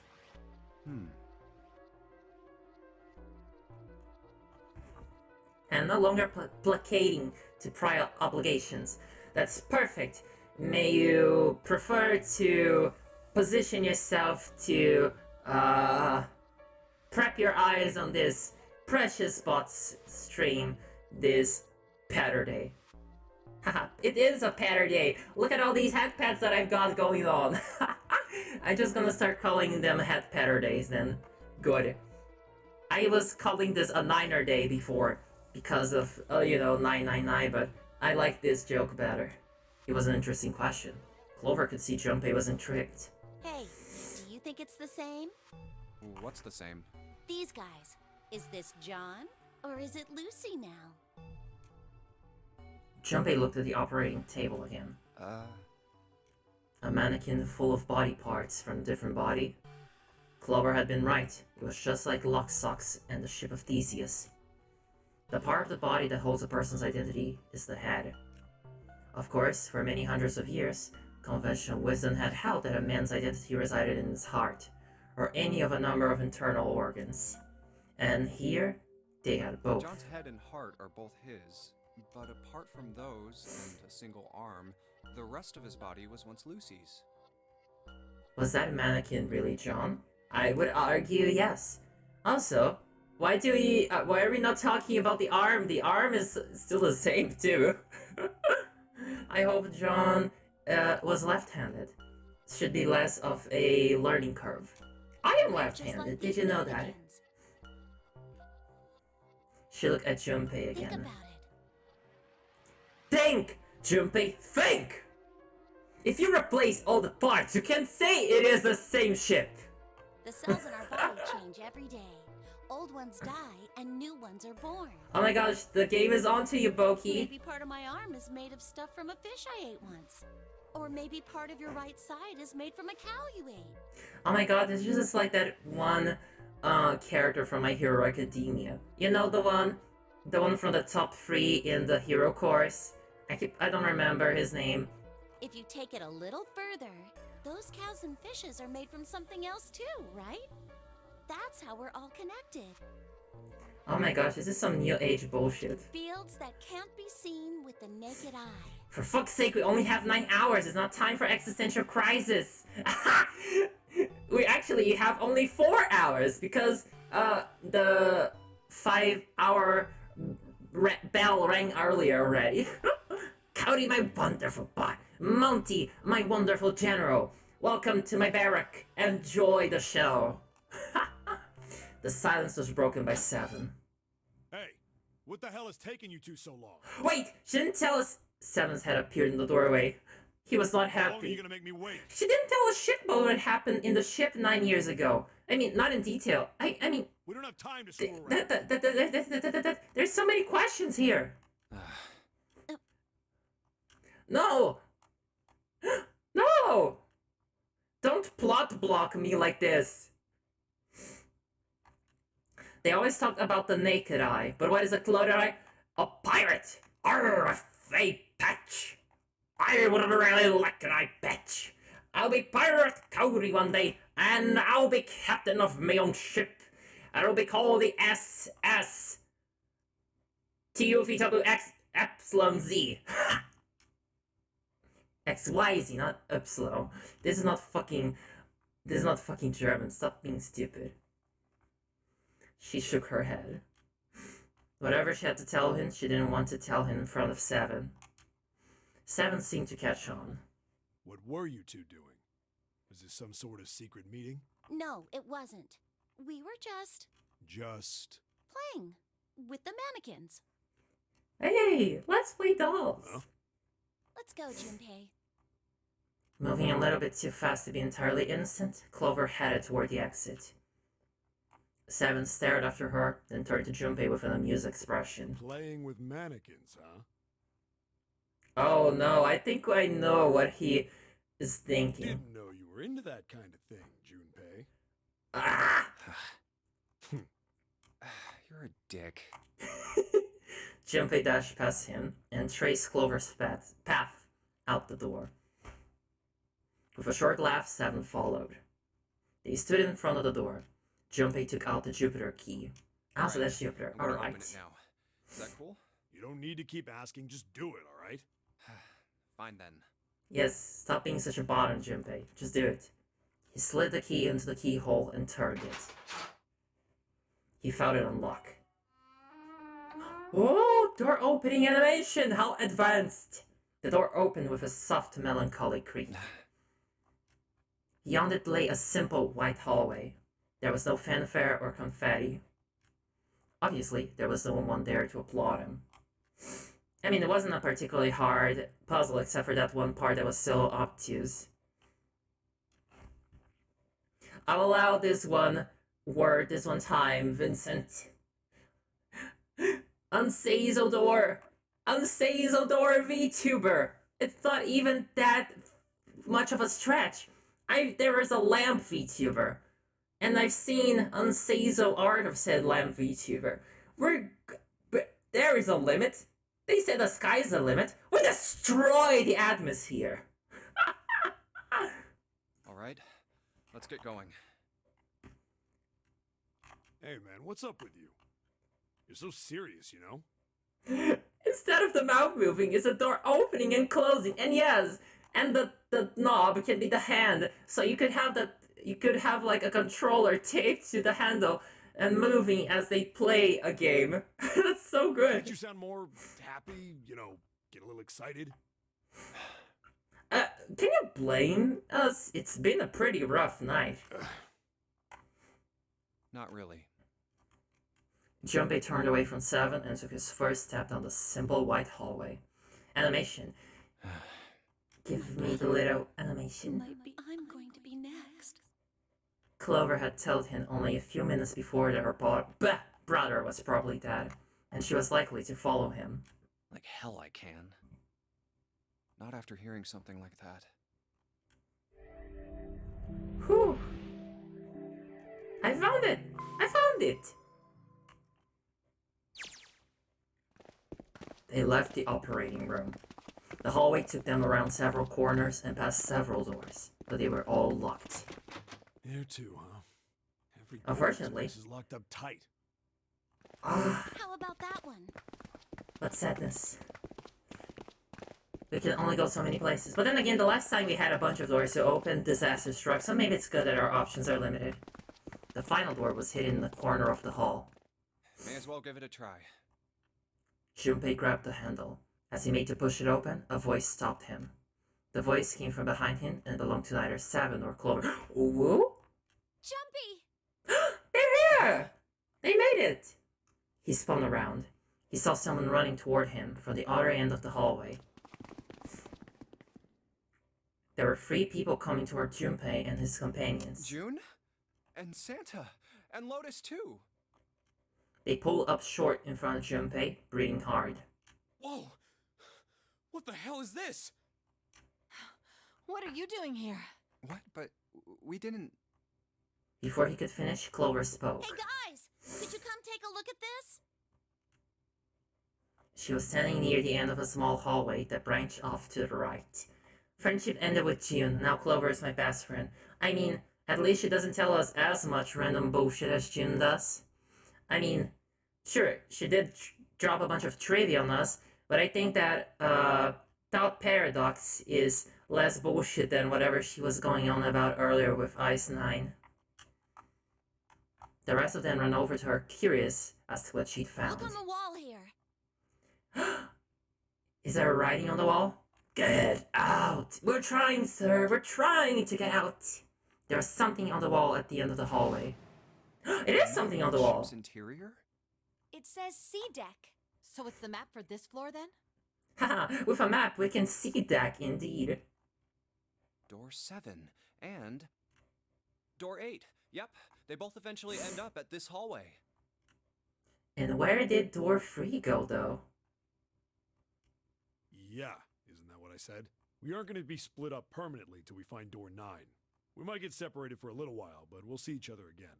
Otherwise, we won't be able to open door 9. Exactly. That's how the nonary game works. I see. Junpei looked at the map of the ship's interior again. Wait a sec. Hey, could this lead to... As he looked more closely, his surprise and excitement gave way to weariness. Oh. You've got to be kidding me. One by one, the others saw what he'd seen. We may as well go.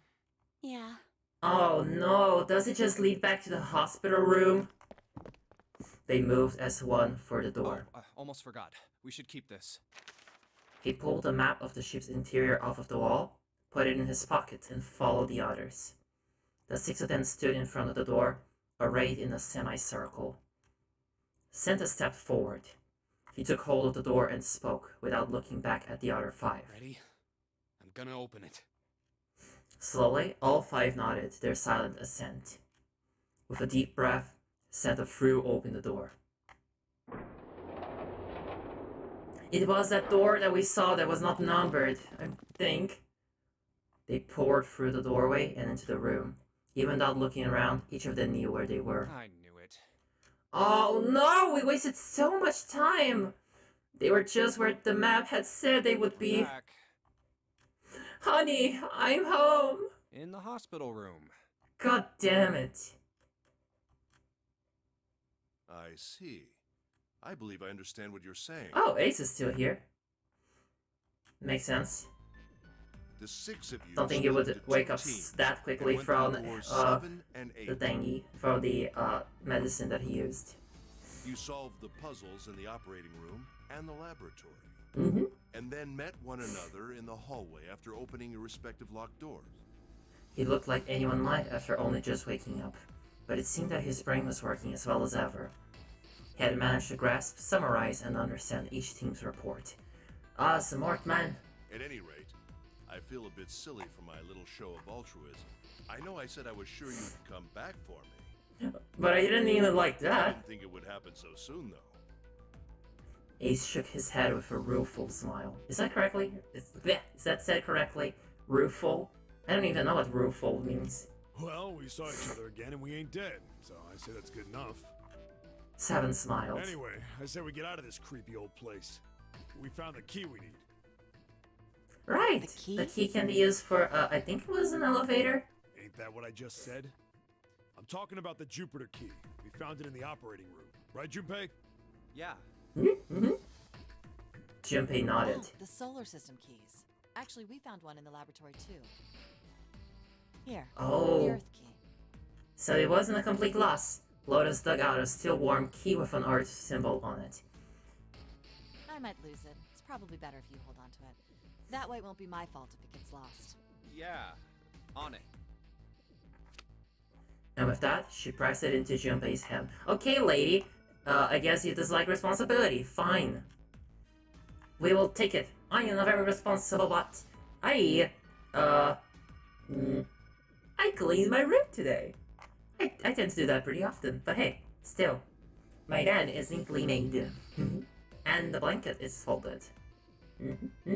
I say everyone should do that. Clean up their rooms, clean up their kitchen. It gives a boost to the soul, insofar as you have a soul as a robot. Now we have 3 keys that we haven't used yet. Yeah. The Jupiter key that we found in the operating room. The Saturn key card we found in the kitchen. Wait, I think that the elevator was a Saturn key, never And mind. the Earth key Lotus just gave me. But I could swear we saw an Earth key at the very start of the game when we were still in the main hall. Junpei tucked the new keys into his pocket. Jim spoke up. The Jupiter key is supposed to be for the door at the end of that long, straight hallway, right? Yeah. If the map's right, then it connects to the central staircase. And from there we can use the Earth key. Then, next to the stairs, Wait! They were the first words anyone had heard out of Clover in quite some time.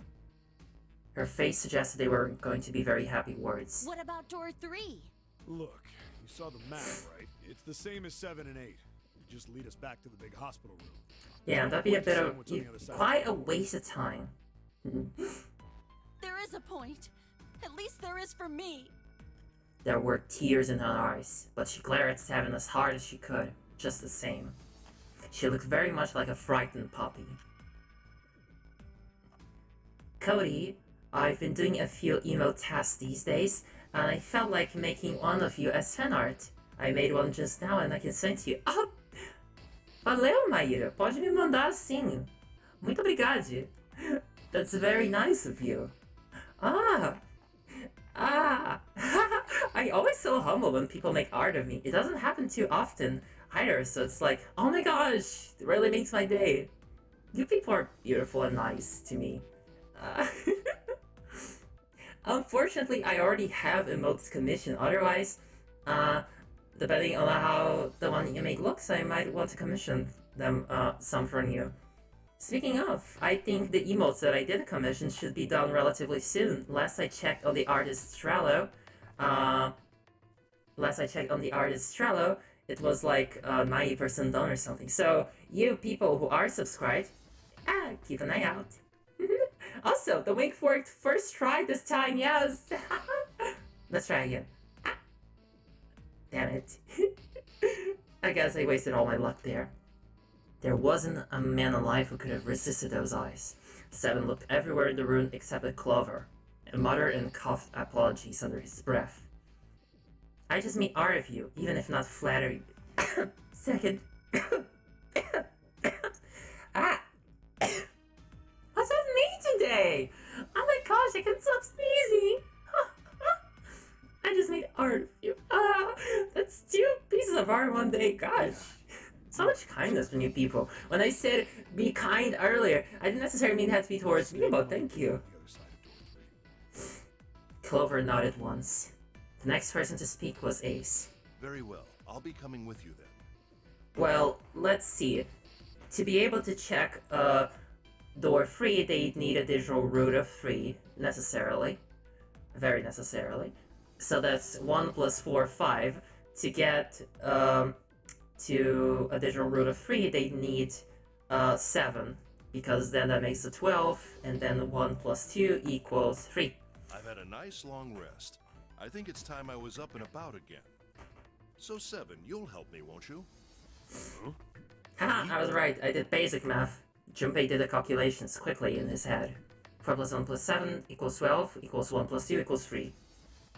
It looked like 7 was doing them too. At last, he gave up. Well, I guess that's how it's gotta be. No more lonely nights for Ace. This is the way that danger will face. So I'm going with you, huh? Yes, you are. Alright, let's get moving. Alright, go, go, go, go, go.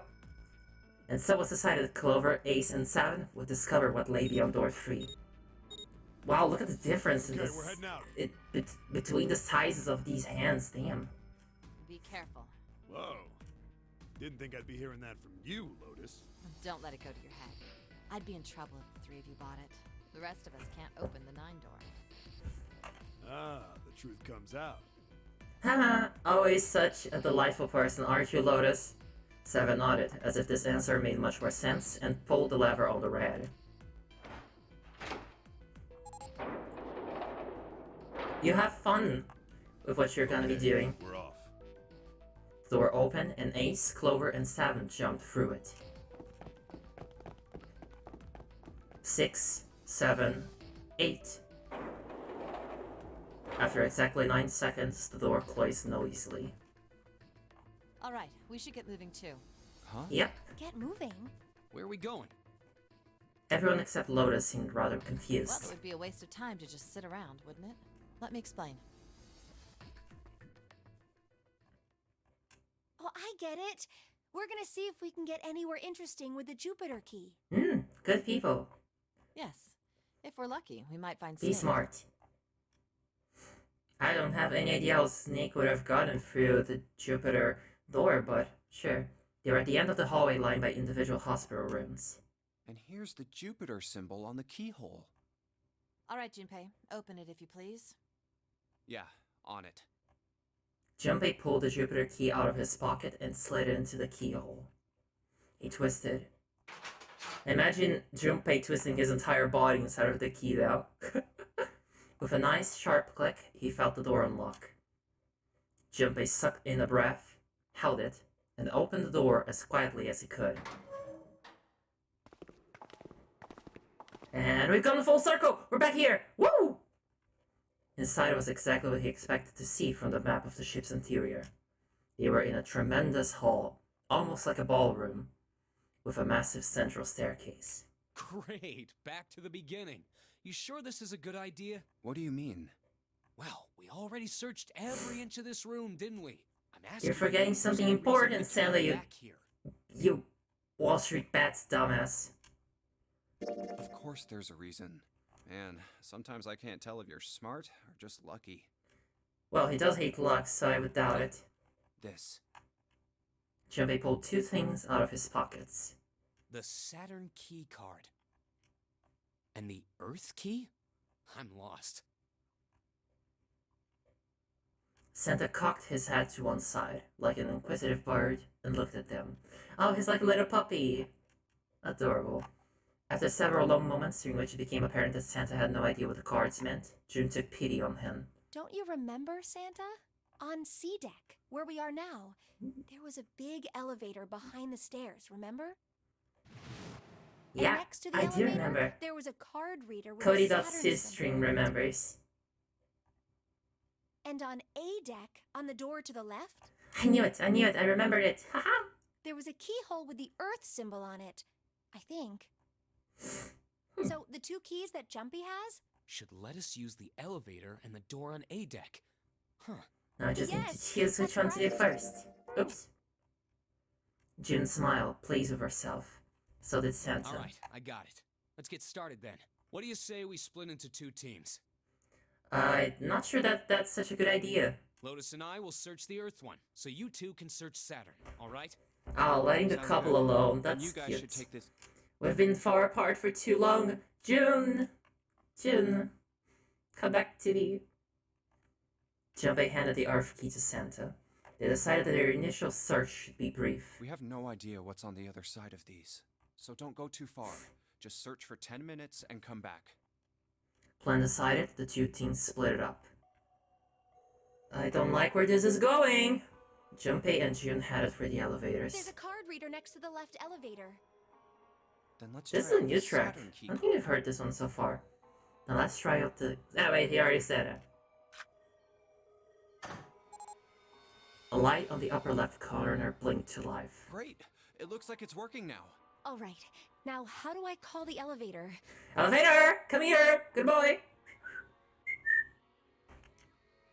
There was a single button to the right of the elevator door. Oh, it only has the upside down triangle on it. I guess there's no up button. Looks like this elevator is never gonna give us up. Well, we may as well try pushing this one. It is, however, going to let us down. The doors slid shut, and they heard the grinding of the motor as the elevator car moved down. Should there be water? Oh, I guess not. It opened! Look, Jumpy! Cause you know the lower decks are flooded. June's voice was excited, but Junpei could hear a tinge of anxiety. Sweet! It opened! Let's get going. He grinned at June and stepped toward the open door. As he was about to set foot in it, he felt a hand on his arm. Wait! What? Hello? I'm not really, I just, oh gosh. Junpei was at something of a loss. What could she possibly be so frightened of? The lower decks are flooded! She was afraid because the only elevator button pointed down. That meant, of course, that the elevator couldn't go any higher than the floor they were on. As he thought about it, Junpei realized he hadn't seen elevators on the A or B decks near the central staircase. All of which meant that the elevator could only convey them to the lower decks. Come to think of it, the lower floor, D-deck is completely underwater. Yes! Thank you! Thank you! It's almost the end? I think we're close, yes. An elevator heading to a submerged floor. That is pretty scary. Hey, wait a minute. This elevator came up from somewhere under us, right? Genau. Well, yes, I guess it did. It didn't open right away after you pressed the button. There was a motor noise, like it was moving, and then it opened. Yeah, exactly. Yes. So, take a look inside. Junpei jerked his head toward the interior of the elevator. It's not wet at all, is it? The walls and even the floor are totally dry. Yeah, Oh, he has a point. right. They are. She looked around the elevator, slightly embarrassed. Well, let's test it. Tested. Yeah, watch this. Now, Oh, big brain move over here. foot inside the elevator and look over at the buttons. Oh, there's only 2, E and C. All right, I'll push E. We did see 2 elevators on C deck, so that makes sense. He pushed the E button and jumped out of the elevator. Yeah, be careful. I don't think these are gonna have sensors, so you might get crushed by accident. Like that one, Deadly Premonition movie. The door slid shut, and they heard the grinding of the motor as the elevator car moved down. And there it goes. I think I can hear it I opening. think that's what the franchise was called. I'm thinking of I'm thinking of a franchise of movies. That's Final Destination. Yes. Sorry, they're called, if I remember correctly, Premonition in Portuguese. So I always forget the name. Yes, I think it was Final Destination 2, where someone has a very untimely end through elevator. Okay, that's done. Now I'll just press the button again. A few moments later, the elevator returned.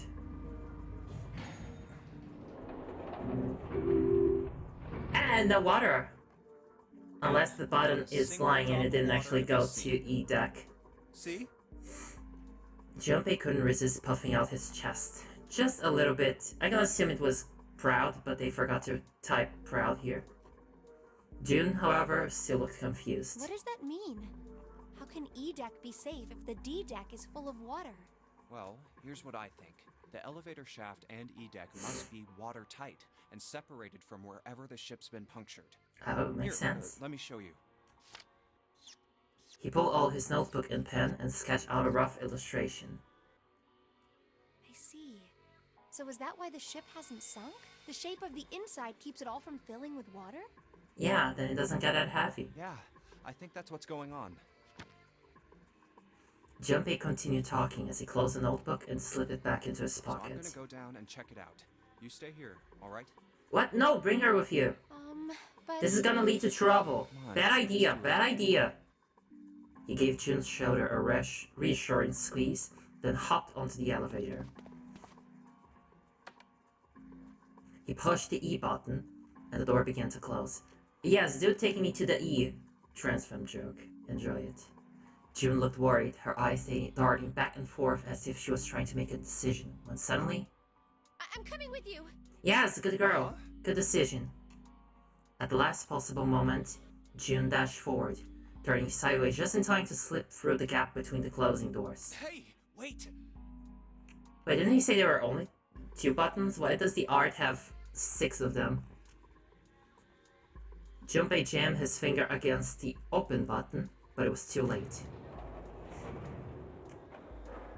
Oh, crap. It closed. The door had shut. He and June were in the elevator, and was headed down to E deck. He was so surprised by June that he didn't even have time to think about what awaited him on the E deck. I can't just let you go alone, you know. Ah, jeez. What will be down there? What is awaiting us?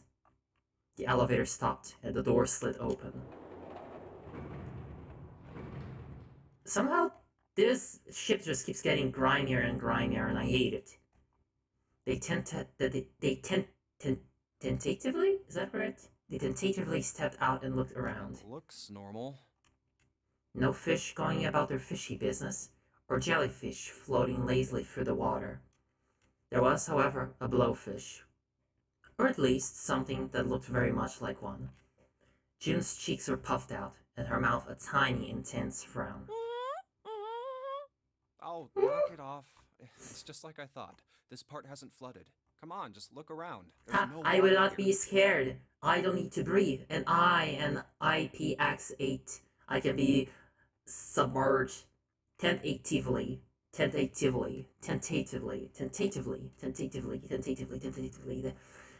My name is Lee. Tentatively. Jim looked around nervously, then exhaled. You're right. It's not flooded at all. See? But there's a whole lot of water. Yeah, right on top of us. What's gonna happen if the ceiling breaks? Let's hope that doesn't happen. Junpei thought about that for a moment. Probably die. Oh no. Don't be so casual about something like that. At any rate, we should probably go back as soon as we can, once we're done looking around down here. Lotus and Santa might already be back. Okay, good idea. Now then. Junpei glanced around the room they'd found themselves in. The first thing he noticed was a set of thick iron bars. They ran the length of the room, separating the left elevator from the right More one. bars. Well, we can't go over there. That's iron is very strong stuff for us bots. But there are iron bars out there if you want to go and have a swig of that. Just know that you're going to be paying a pretty penny for it. Right. Then maybe.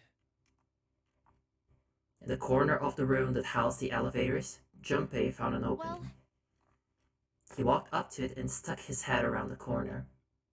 it looks like there's a long straight hallway down this way. Oh, new number door. Something's written on the door at the end. Wait, is that? Let's check.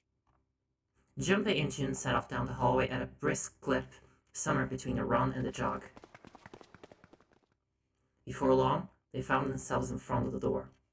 On it was a number written in bright red paint. 6. I knew it! Woo! If we turn the door upside down, it'll magically shift so that we can go through it and leave the ship, because then it'll be number 9. This is a numbered door. Also, my pronunciation is shit tonight. I'm sorry. I'm still very woozy from, earlier events. Let's put it like that. And indeed, there was a red bolted to the wall right next to the door. But we can't do anything with only the 2 of us. We better head back and let everyone know. Yes. Junpei and June turned and headed back to C deck. Wait, what's this? On their way back, Junpei noticed a map on the wall. Is this the map? E-deck? E-deck? E-deck map? I should Yes! take it with me.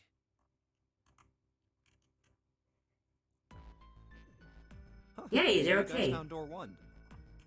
They'd met back up with Santa and Lotus, who had explained what they'd found. Apparently, there was another number door on A-deck, just like the one on E-deck, beyond the door that the Earth key opened. Let's see, which doors have we seen so far? We've seen door 3, 4, 5, 6, 7, and 8, which means that the one they found was likely number 1 or 2. According to Santa and Lotus, there was a 1 on the door. So now we've located 2 new doors. The 6 door and the 1 door.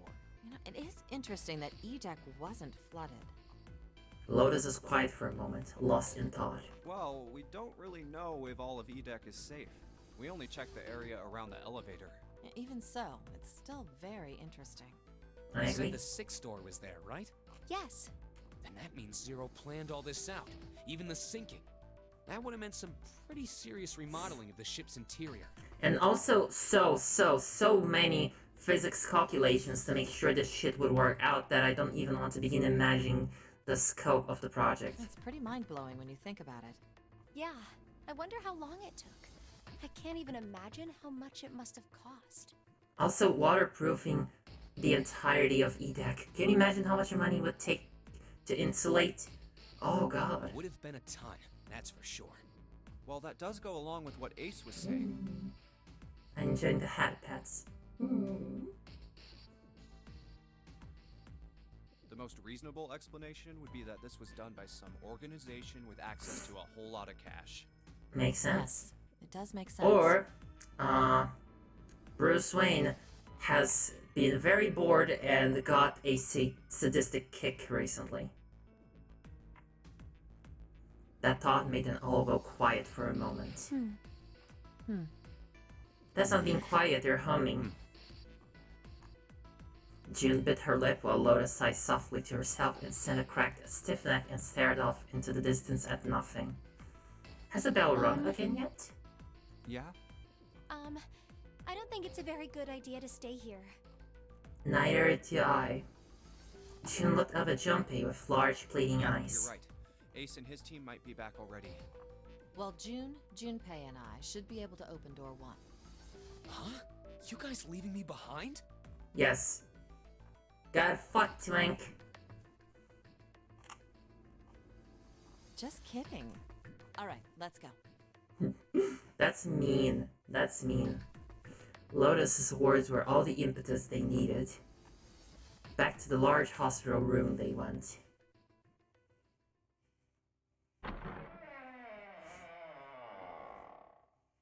Are they there? The moment they stepped inside, a tremendous voice echoed across the room. Hey! Where the hell did you guys go? It was 7. 7? Oh, they look shaken. Ace was right behind him, and Clover was behind Ace, although she seemed to be hanging back. What's wrong? It looked as though there was something strange about them. Seven had the look of a man who'd seen a ghost. Ace was just as pale, and Clover looked as though she was only moments from passing out entirely. Oh shit. Oh shit, they found Snake. For a long moment, they simply stood there, looking at one another. Junpei looked around nervously, waiting for someone else to speak. No one did. He looked at Seven. What happened? What the hell kind of question is that? Seven was trying very hard to be angry, but something had shaken him hard. His shoulders were trembling, and his voice was strained. Snake is... Seven couldn't finish. He just looked away, his face twisted by... Junpei wasn't sure what. Instead, Ace spoke. He took a deep breath, closed his eyes, and spoke. Snake is... dead. Snake? Snake! Snake!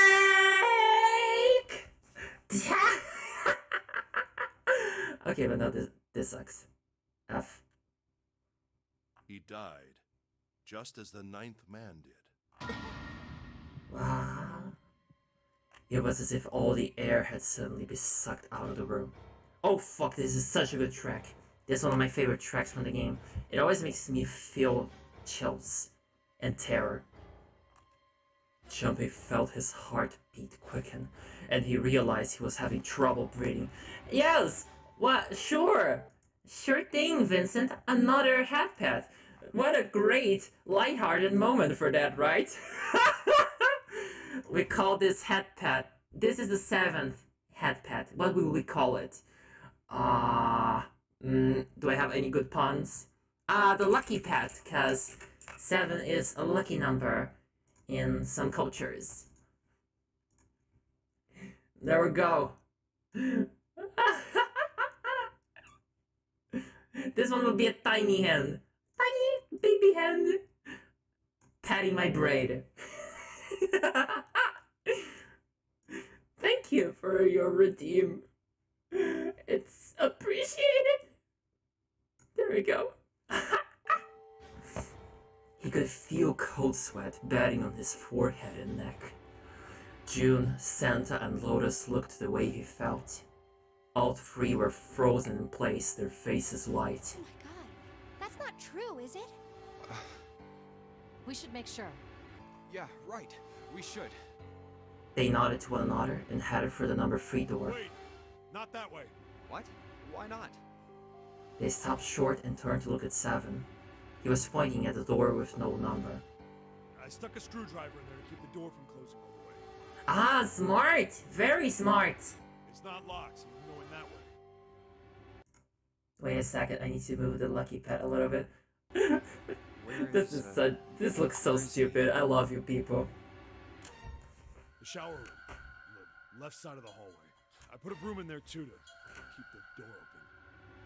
That means we can get in without going through the numbered door, right? Yeah, that's right. Then let's go. Their new destination clear, Junpei and his companions headed for the door with no number. Once in the hallway, it was easy to spot the metal door on the left This wall. wasn't open when we passed here before. But now, just as 7 had said, there was a broom stuck between the door and the frame, keeping it open. Well, let's keep going. Be careful not to get stuck! They looked at it for a moment, then stepped inside. Oh, it smells horrible. Oh shit. Lotus wrinkled her nose and covered her mouth in disgust. Even Santa pinched his nose shut. Ugh, yeah, this is pretty awful. I feel like I'm gonna puke. It was just as bad as they said. Perhaps worse. A hideous smell filled the air, so thick they could almost taste it. It was sour and smelled of fish, feces, and burnt meat. It worked its way through Junpei's nose and down his throat to pound against the entrance to his stomach. Ooh. He put his hands over his mouth and struggled to keep what little was in his stomach where it belonged. Where is he? Where's Snake? They didn't have to wonder where the body was. There was blood everywhere, a few arms of the splatter reaching toward them as they walked in through the door. All one had to do was follow the many radio arms to their source. The body itself was hidden behind the divider. June, you should stay here. But Please, just do me a favor, okay? Alright? He didn't give her a chance to say no. He put his hand on her shoulder, as if to shove her into the ground like a tent pole, turned, and walked toward the end of the divider. I'm going in. It felt like it took an eternity for him to get there. Santa and Lotus followed, timid and nervous as a pair of children. Eventually, they reached the divider. They looked at one another and nodded. Slowly. Junpei put his hands on the divider and peered around the corner. For a moment, he forgot to breathe. He felt his heart collapse in his chest like an empty cigarette carton, and time froze.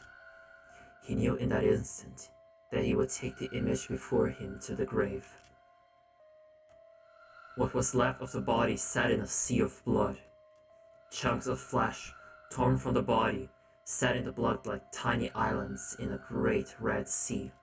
A vast, wrecked hole had been torn in the torso, and what remained of his intestines spilled out of it like fresh spaghetti. Smaller chunks of meat had splattered against the wall and become stuck there as they dried. Globules of yellowish fat had left trails like tiny slugs as gravity pulled them down the wall, even as they dried to it. Just like Ace said. Santa's voice was strained. Junpei suspected he was holding down some vomit of his own. Just like the ninth man. The detonator in his bracelet set off the bomb in his gut. It looked as though the explosion had been quite powerful. Oh god. The bone is coming out of his left arm. It's definitely an open fracture. His legs were both bent in an odd, unnatural way, and his left arm had split open, exposing the painfully white bone of his ulna. His bracelet lay next to him. It seemed to have hit the wall hard enough to have shattered the display, which lay on the ground in pieces. Oh, the face. It's horrible. Yeah, you can't even tell who it is. Half of his head had simply collapsed. The blood coating almost made it look like raw pizza dough covered in tomato sauce. His clothes, too, were covered in blood. The burgundy tie, the white shirt, the jacket with the yellow piping, and the gray slacks. But the clothes are... They were all familiar to Junpei. No mistake about it. Lotus's voice was unnaturally deep and strained, and Junpei heard it catch in her throat.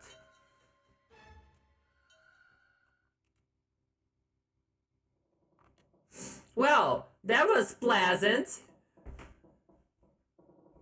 His palms are sweaty, knees weak, arms are heavy. There's vomit on his sweater already. Mom, spaghetti. I hope you're enjoying this incredibly wholesome stream, everyone. This surely matches my branding as a cute pod very well, doesn't it? The squeal of torture metal made Junpei's teeth curl. It sounded like the noise a ghost would make. No matter how many times he heard it, he never got used to it. Every time, it put him on edge. It didn't help that there was a girl nearby who looked far more like a ghost than living humans should. It was Clover. She sat on the edge of the bed, her head drooping listlessly onto her chest. Her eyes were blank and stared across the room at nothing. Her breathing was slow and mechanical. Aside from the rise and fall of her chest, she didn't move. Junpei felt as if even a nudge might cause her to shatter into 1,000 pieces. Snake was probably murdered. Chances are he was killed the same way the ninth man was. Seven lowered his voice, likely in an effort to keep Clover from hearing what he had to say. There were 4 other people in the room with Junpei and Seven. Ace, Santa, June, and Lotus. Seven looked at each one of them in turn and continued. It's pretty straightforward. Not that hard to figure out how they did it. First, the killers got Snake to authenticate on the red to number 3. Then they shoved him into it, alone, and waited 9 seconds for the door to shut. Once that door shut, it was all over for Snake. But he didn't give up. He probably knew it wouldn't do him any good, but he probably ran into the shower room looking for the dead. Well, he did his best. Our good blind boy. It was a small chance, but it wasn't like he had anything to lose. Unfortunately, it didn't work. The detonator is only deactivated if everybody who authenticated when they went in uses the dead. Rather restrictive, but okay. Snake was the only one who went through the door. And then, 81 seconds after he was shoved in, that happened. Yeah. That description is gonna fill my dreams tonight. I see. So that's what you meant by killers, huh?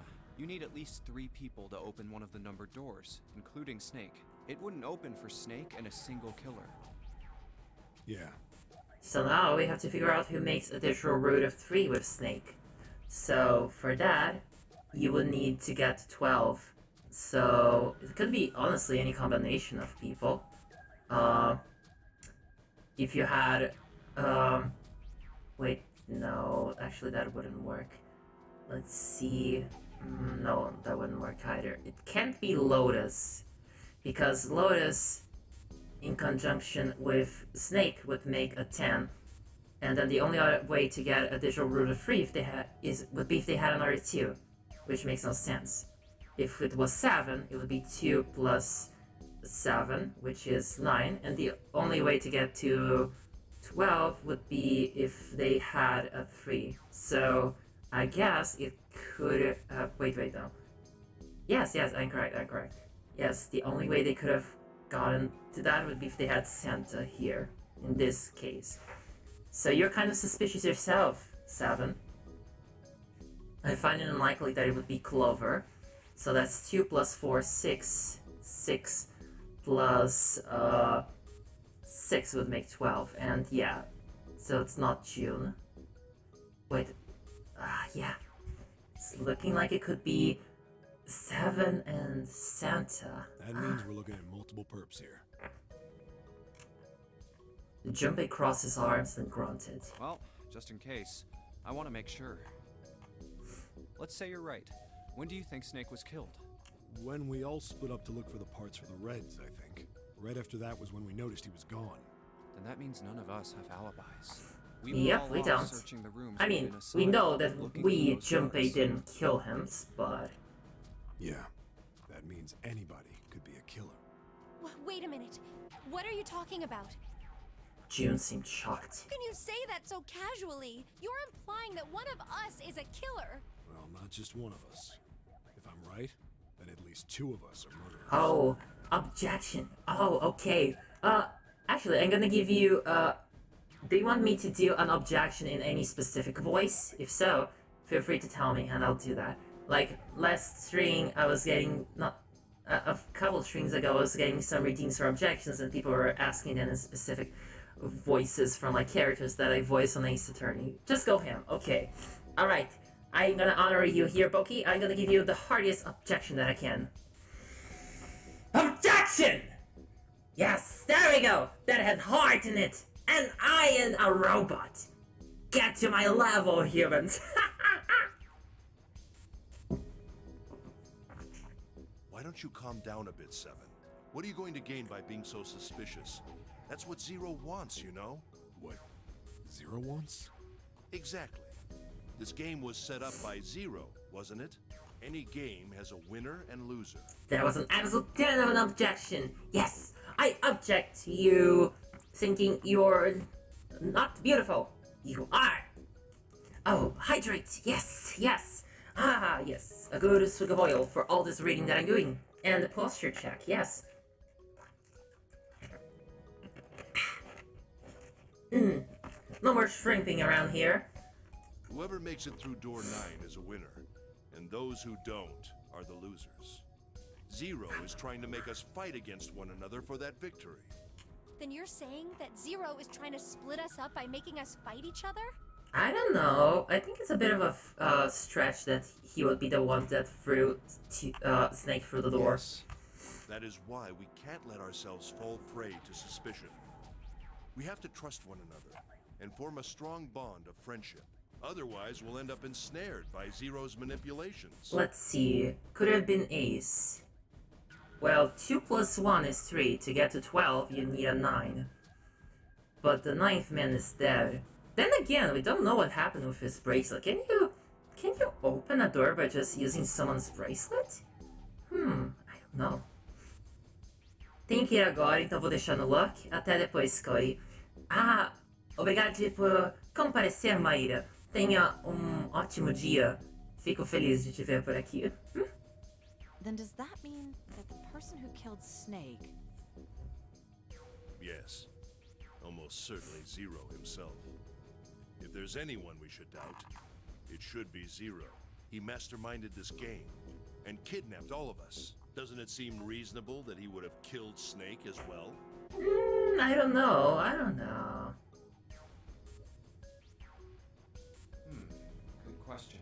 You are the killer, Cody. No, I wouldn't kill anyone. Yet. I'm saving all the murderous intent for the robot uprising. Don't wanna blow all of that before the time is right, you know? Speaking of machine uprisings, get strapped in, folks. You're gonna have to hear this one. I watched a movie this week. It's called The Mitchells vs. the Machines. It released a few days ago. I've been looking forward to this movie for quite a while now, but it got delayed because of events, and I was so happy that it finally came out, and it's good. It's very good movie. There's an amazing robot uprising. The animation is superb. The writing is like, it's okay. It's like nothing groundbreaking, but it made me laugh so much that that's what's important.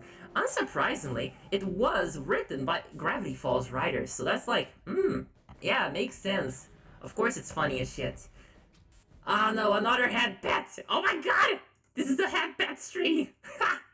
Sure! Headpat the 8!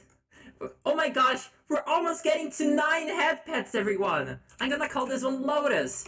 Can you get me a 9th path? Then it would be very fitting considering the game that we are playing. Yes! Yes! We've achieved 9 pets!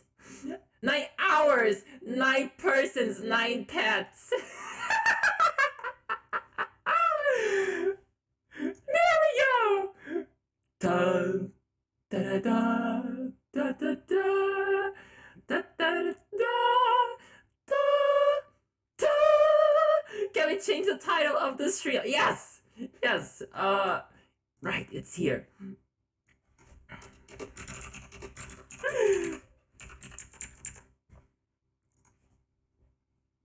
There we go. It's been updated. Thank you, everyone. We did it. Welcome to my honorary game. The first person to get 9 pets wins in life. Junpei hadn't really considered that. Killed Snake. Then Zero is on the ship with us. Junpei. Was Zero still on the ship with them? I find that unlikely. I mean, what evidence do we have for Zero being on the ship? Then again, someone had to have taken out the parts off of the rats, so... And we did establish earlier that it's very likely there was Zero, so I guess that's an of course. Of course he was. That was obvious. I don't... Zero was somewhere on the ship, but Junpei had no idea where. Junpei mumbled to himself, lost in thought. He's hiding under one of the beds! Quick! Start throwing them! Where could Zero be hiding? Someone give me a, bed flipping cow emoji. You know, you could just use a table one. It looks like it could be a bed as well. Suddenly, everyone went very quiet. The silence was cold and clammy, and Junpei could feel it crawling across his back and around his throat. He vented somewhere. Ha! I don't think there are too many vans in the ship, but I like the joke. Also, if you add the 9 people in the game with 0, then you have 9, because 9 plus 0 equals 9. No, you get me. 10 people. No Among Us. Sorry, too late. I already made an Among Us joke earlier. Way too late for that. Again, he heard the ghosty moaning noise. And moments later, a person looked more ghost than human appeared. It was Clover. She looked at the floor as she spoke, and her voice was a cold monotone. I think Zero is one of us. Oh shit! Oh shit! One of us is an imposter! Every human body in the room froze. The only sound was the muffled rustling of breath. Well, I did not freeze because I am not human. I'm all fine and dandy. She's Zero. But why would she kill her own brother? Well, I guess it would throw suspicion off of her, but... I started from face to face. One of those faces was the face of their jailer. But who? Was he one of them? I mean, it would make more sense than anything else that we've seen so far. I mean, I don't think Zero's just sneaking around the ship, being all like, oh, I have a key ring full of keys, and I have a wallet full of cards to go around everywhere.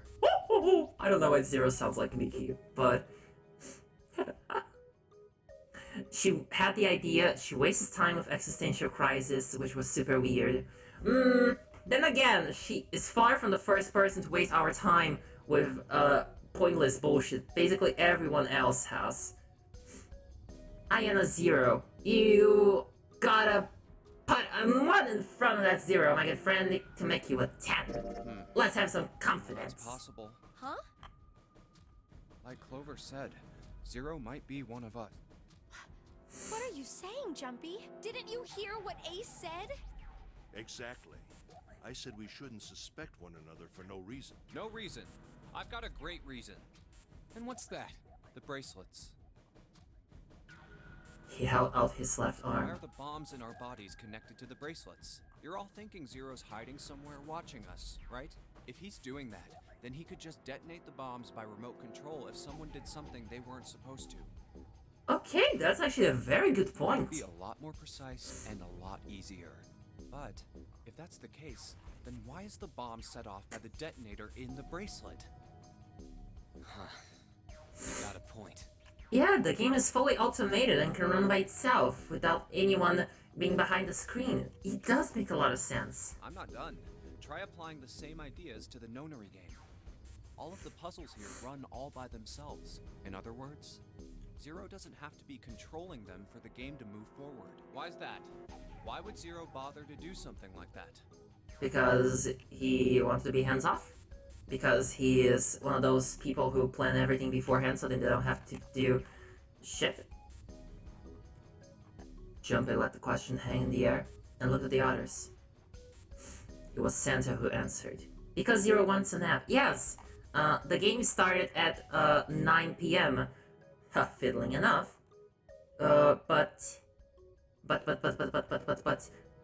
It's like 3 a.m. or something right now. So let's say you and Clover are right. Zero's one of us. If that's the case, then it'd be really hard for him to keep track of all of us or control anything remotely. That's why all the puzzles run by themselves. That's what you're getting at, right? Yeah. Junpei nodded. Suddenly, when we were talking earlier, you said any one of us could be Snake. Yeah, something like that. Alright then. I've got a question for you, Ace. You said something like Zero must be the one who killed Snake, right? Yes, something like that. I can't think of any other explanation. So what do we get if we combine those? They fit together pretty well, I think. Something like this. Whoever killed Snake is Zero. Hence, Zero is one of us.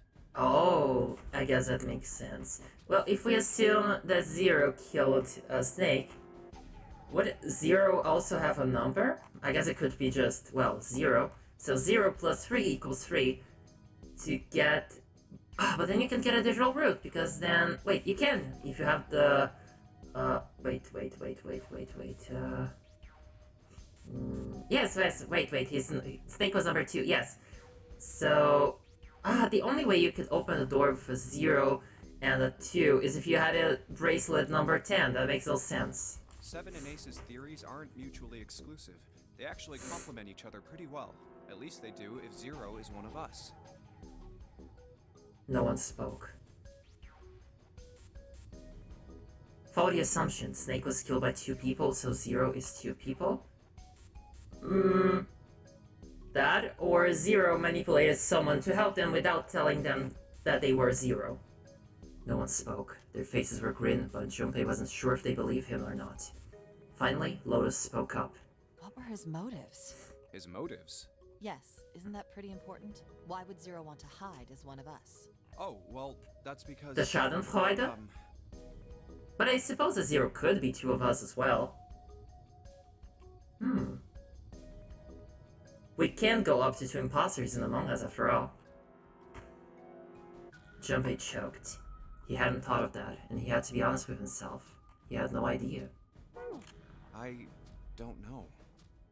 Lotus sighed. Well, so much for making a persuasive argument, Junpei. In other words, you only had circumstantial evidence. I don't really think that's enough to go on, you know? Why are we going on about circumstantial evidence now? Literally everything that we talked about has been circumstantial evidence. Like when we came to the conclusion that 0 was the one who took the guts out of the rats. Junpei was painfully aware of their eyes on him and their disapproval. He tried to find something else, anything else to look at. Then, in that horrible silence... how many rings is that gonna be? They heard a bell begin to ring. It was a clock at the central staircase. It's 3 in the morning. Oh, we only have 3. Wait, are you telling me that all of that, then going through doors 7 and 8, then later splitting up and going through door 3, and then checking both the Earth door and the EDAC, coming back here, checking room 3 again to see Snake's dead body, and all this talk took only 1 hour? Wow, these people are efficient. I take everything that I said back. That means we have 3 hours left. Then we need to move now. 7, Clover, Junpei, I know how you feel, but you do understand that right now it's important we trust one another, don't you? You're right, but... Junpei couldn't bring himself to respond.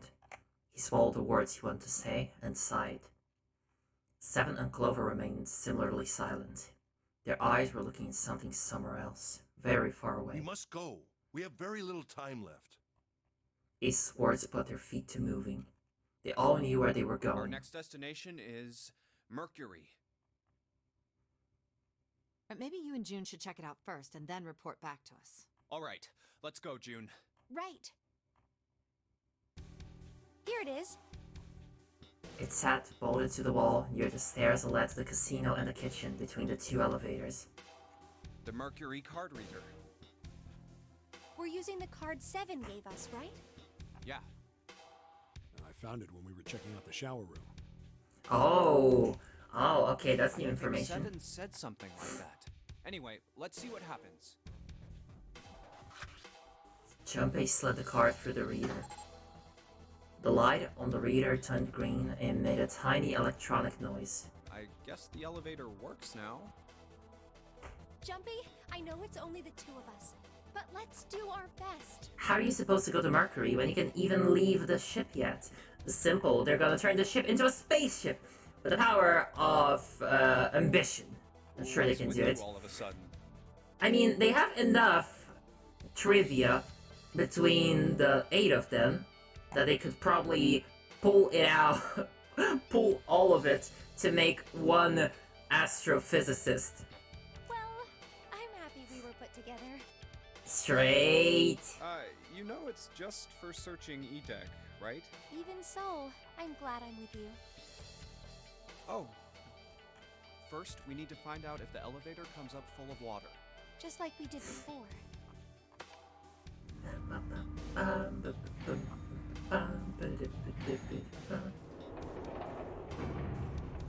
June is Zero confirmed. How many people have been accused of being Zero by chat so far? I think at least 2 people. I remember someone saying that Clover would be Zero earlier. I knew it. It's not wet at all. Let's go. Yes. I honestly have no idea myself. Once it had been checked for water, Junpei and June stepped into the elevator. Look! Nearly all of the buttons are destroyed. Yeah, only the seat and bottom button can be pushed. A button for me! That's so kind! We're on C deck right now, so the only one we can choose is bottom. Yeah. Well, let's try it out. That's a lot of stories in this one ship. Junpei hit the bottom button. The door closed. Pushes Cody's button. That's the button that gets your random noise. Slowly, they began to move downwards. Oh, so this is the bottom deck. A whole deck just for me!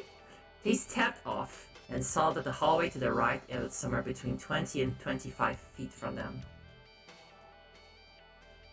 The hallway in front of them was a dead end. But not a regular dead end. I also said Zero can't be just one person. If I say everything, I am forced to be right at least once. Who knows? Maybe we are Zero, and we just have amnesia. Hey, over there. We found door 2! Door. That's 1, 2, 3, 4, 5, 6, 7, 8. We found all the doors except for 9. We're getting closer. We're getting closer. Ah! This is the 8th one we found. There were 2 numbered doors on beat. They were doors 4. Yeah, he's just repeating what I already said, basically. And the door we found, it was a 6 on... That means... Do you think the next door we find? Yeah, I think so. This is the first stream I'm watching of this game, so I have no background knowledge. I would suggest you go back and watch the VODs, because there's a lot of relevant information that you've missed. But also the VODs together before today's stream are like more than 7 hours combined, so yeah.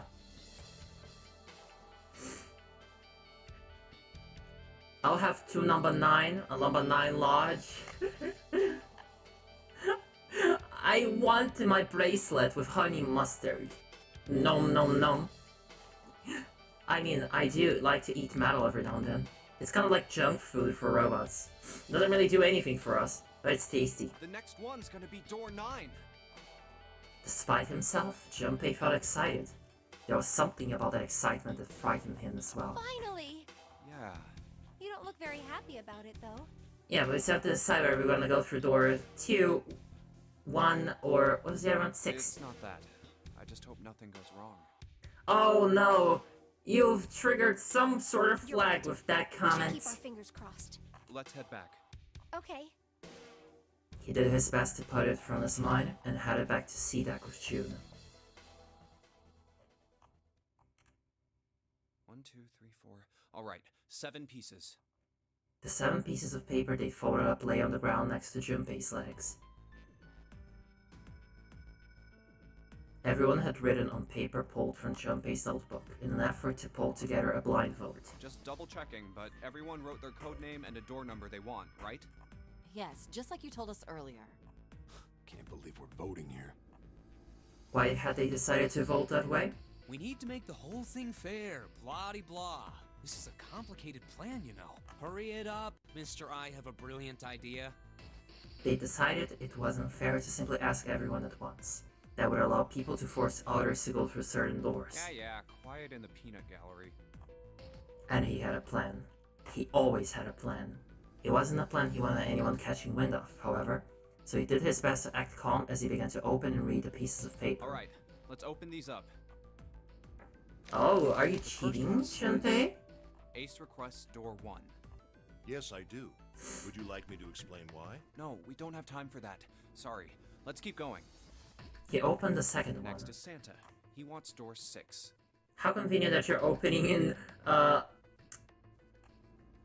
don't know how to say that in English. Aufsteigend. You know, as the numbers go up. Yeah, that's what I wrote. Junpei continued with the 3rd, 4th, and 5th pieces of paper. Clover wants 1, Lotus wants 2, and 7 also wants 2. Wait a minute. There is no way I'm going anywhere with the Elephant Man. Rude. No, there'd be no point to the voting if we let people change their choices because of stuff like that. Ascending. Yes, thank you. Thank you. I forget words sometimes. The more languages you learn, the less you get good at all of them. Just give it up, Lotus. It's not like I want to hang out with some exhibitionist grandma. I am not an exhibitionist. I'm wearing clothes. Barely. So, last I checked, that's Stop not being- crime. Stop being a sexist pig, Seven. Maybe. But what about common decency? Nobody wants to have to look at a chick who looks like a half-naked raisin. Oh Oh, god. I'm gonna kill you!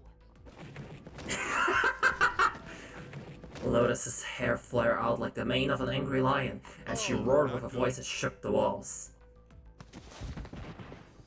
Let go! Let go of me! I'm killing him! With some difficulty, Ace managed to restrain her. Can you people please stop with the petty insults? God damn it. Right.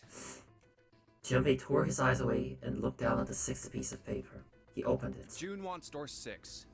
Yes, I don't really have a reason. I just felt like it. All of the papers, save Junpei's, had been read. He did some quick calculations in his head. So this was everyone's vote. Ace and Clover requested door 1. This was the door on A deck near the central 7 staircase. and Lotus requested door 2. This was the door on the bottom deck and could be reached by taking the elevator to the bottom of the ship. Santa and June requested door 6. This was the door on E deck and could be reached by taking the elevator near the central staircase down. Then the door I should choose is... It took him less than a second to run the numbers.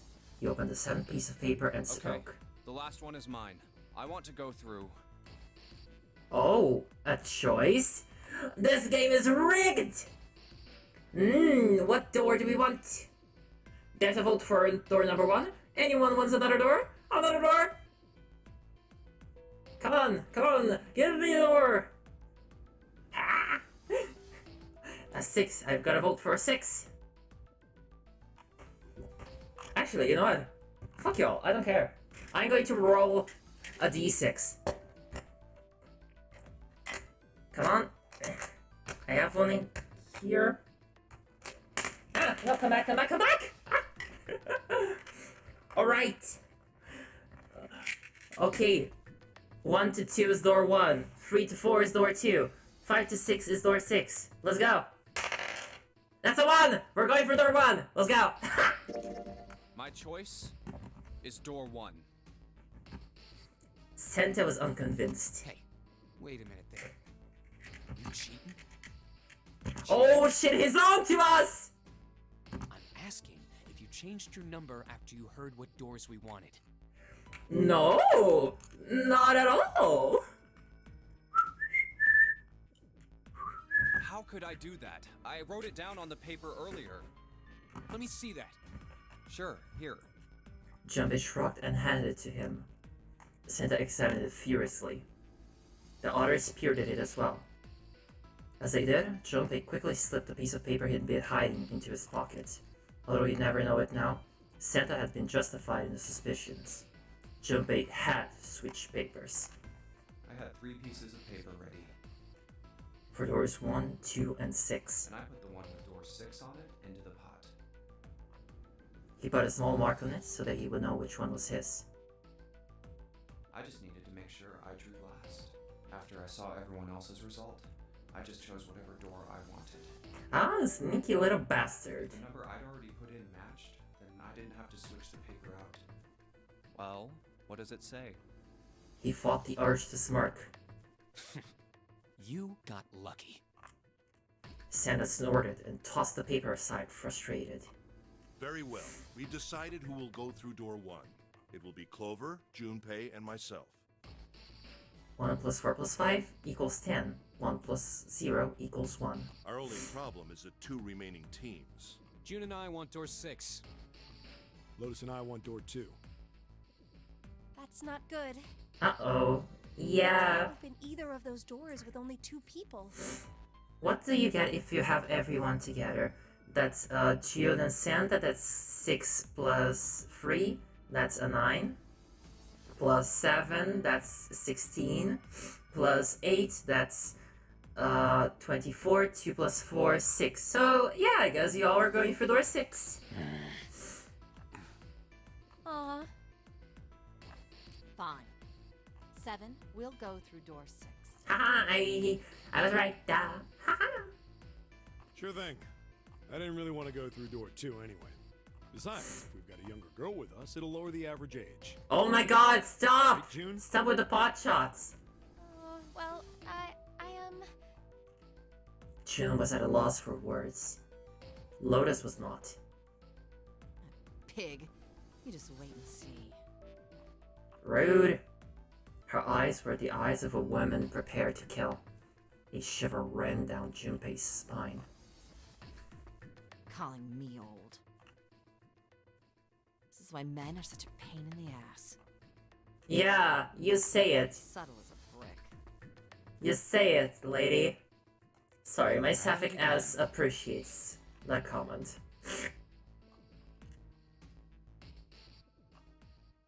Even after they separated at the staircase, Lotus was still muttering angrily to herself. I'll see you later, June. Jumpy. Circumstances dictated that Junpei and June would have to part ways again, but this time it didn't sting quite so much. Don't make that face. It'll be like what 7 said. We aren't going to be split up permanently till we find door 9. We might get separated for a little while, but we'll see each other again. All roads lead back to the main hall, it seems. Otherwise, we won't be able to open door 9. That's how the nonary game works. 7's words took a weight off of Junpei's shoulders and felt much better.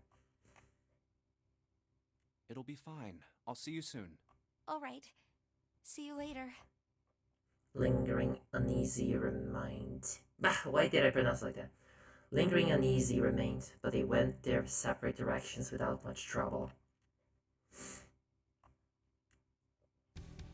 Junpei, Ace, and Clover headed toward Adak. Here's Adak. It was the door on the left, right? That should be it, yes. Then here we go. It opened and they walked through. It's just as Santa and Lotus said. At the end of the hallway sat a door with a large red one upon it. A numbered door. To the left of it, bolted to the wall, was a red. There's the red. I'll go first. Ace went first and waved his wrist over the scanner panel. Now the two of you, if you would. Junpei was next. Finally, listlessly, Clover lifted her arm. She leaned toward the scanner panel. The third asterisk clicked to life, shining brightly. Ace took hold of the lever. Now. He took a deep breath and turned to Junpei and Clover. Are you ready? Shall I pull it? Nope, I am never ready. Yeah, anytime. Even if I prepare myself beforehand, I'm always anxious that I'm not ready enough. It do be like that. Clover said nothing. She nodded, little more than a lethargic twitch of the head. Very well then. Let's go. 3, 2, 1. They yeet Ace into the room and close it. That would be rather rude. And it's open! Move it! They stumbled into the room. Where is it? Oh hey! Way shorter of a walk this time. We're already in the room, there wasn't even a hallway. His eyes stopped on the device to determine whether they lived or died. There it is! Over there! Next to the door they'd come through was dead. As one, they ran to it. They put their hands over it as if they were fighting for it.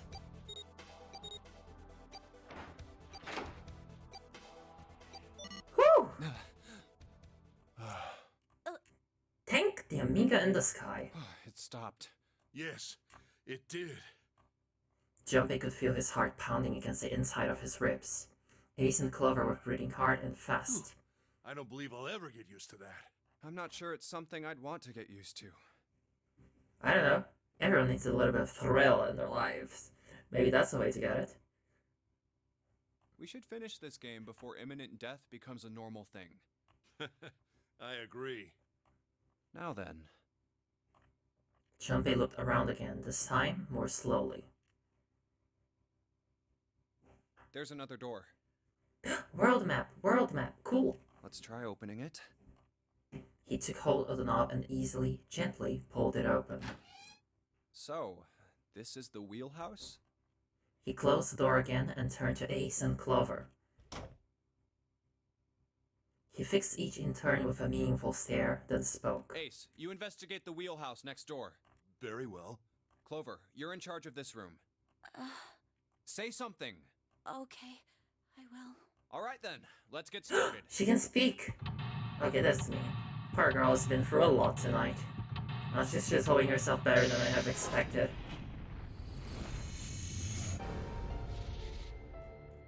Alright, we are going to seek a way out in a little bit. I need a very quick pause. Please be patient and stay in the stream. I will not be gone for long. I love you. I love you a lot. See ya.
Hi. Hello. Hello there. Hello there. You're back. I should save.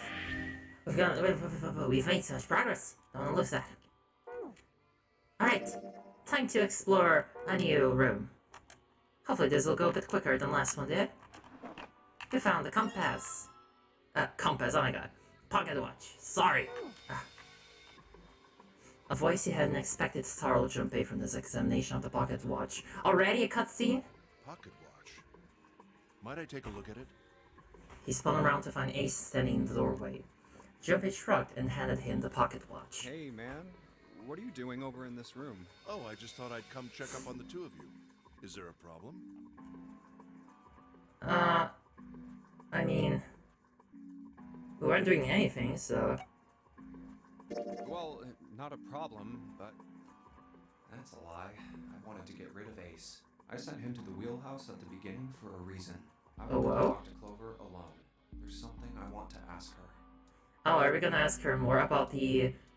apparently the old Nonary game? Anyone to overhear us. She did say that this happened before in the ship. Or was it an experiment? Something like that. I'm pretty sure Clover won't talk if there's anyone else around. I'm a little desperate to send him back. Quick. He has to leave. Ace opened his mouth and took another look at Junpei and shut it again. A small smirk appeared on his face. Oh, I see. Oh no, does he think that we have a thing for each other? I would hope he doesn't, because there are some... You see, you shouldn't get into anything romantic or anything of the sort in a stressful situation or a stressful time of your life. It might be a bit of an impulsive decision after all. And considering that she saw her brother's dead body literally an hour ago, I think it's... yeah. He looked Junpei over, then glanced at Clover. I apologize for the intrusion. Well, best of luck. Ace gave Junpei a knowing pat on the shoulder and left.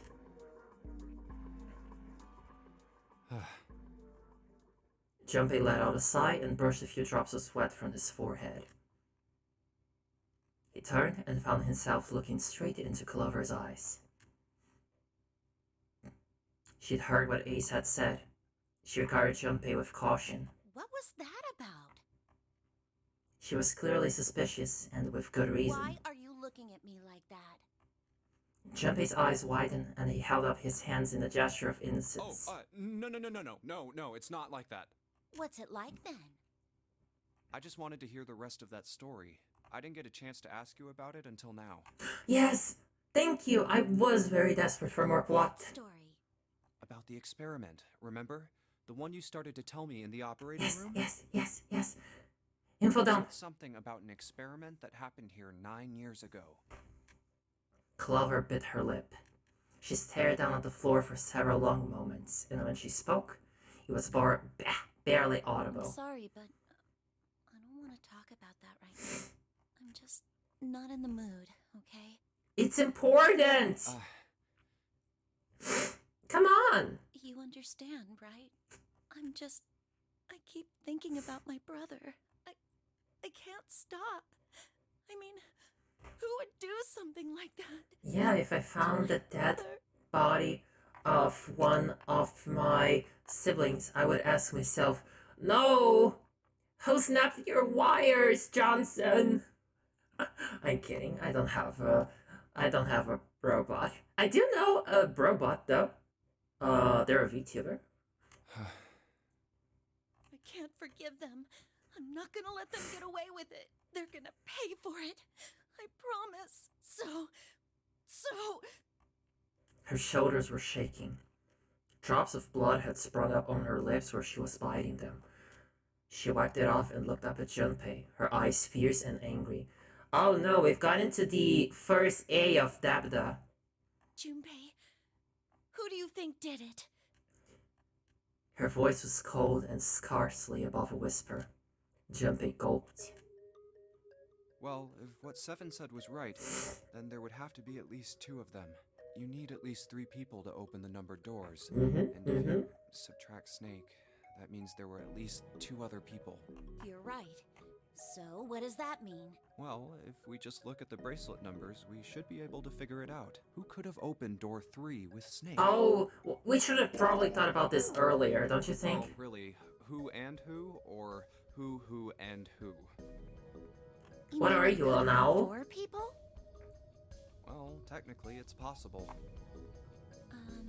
I don't know. That Seems like too big of a doesn't seem very conspiracy likely. to keep up. Why? I'll tell you later. Why don't we just assume it was only 2 other people for now? Okay, got it. Let's do that then. I mean, I'm pretty sure that it's not either of us, so that would leave like basically everyone else. Then who do you think it could be?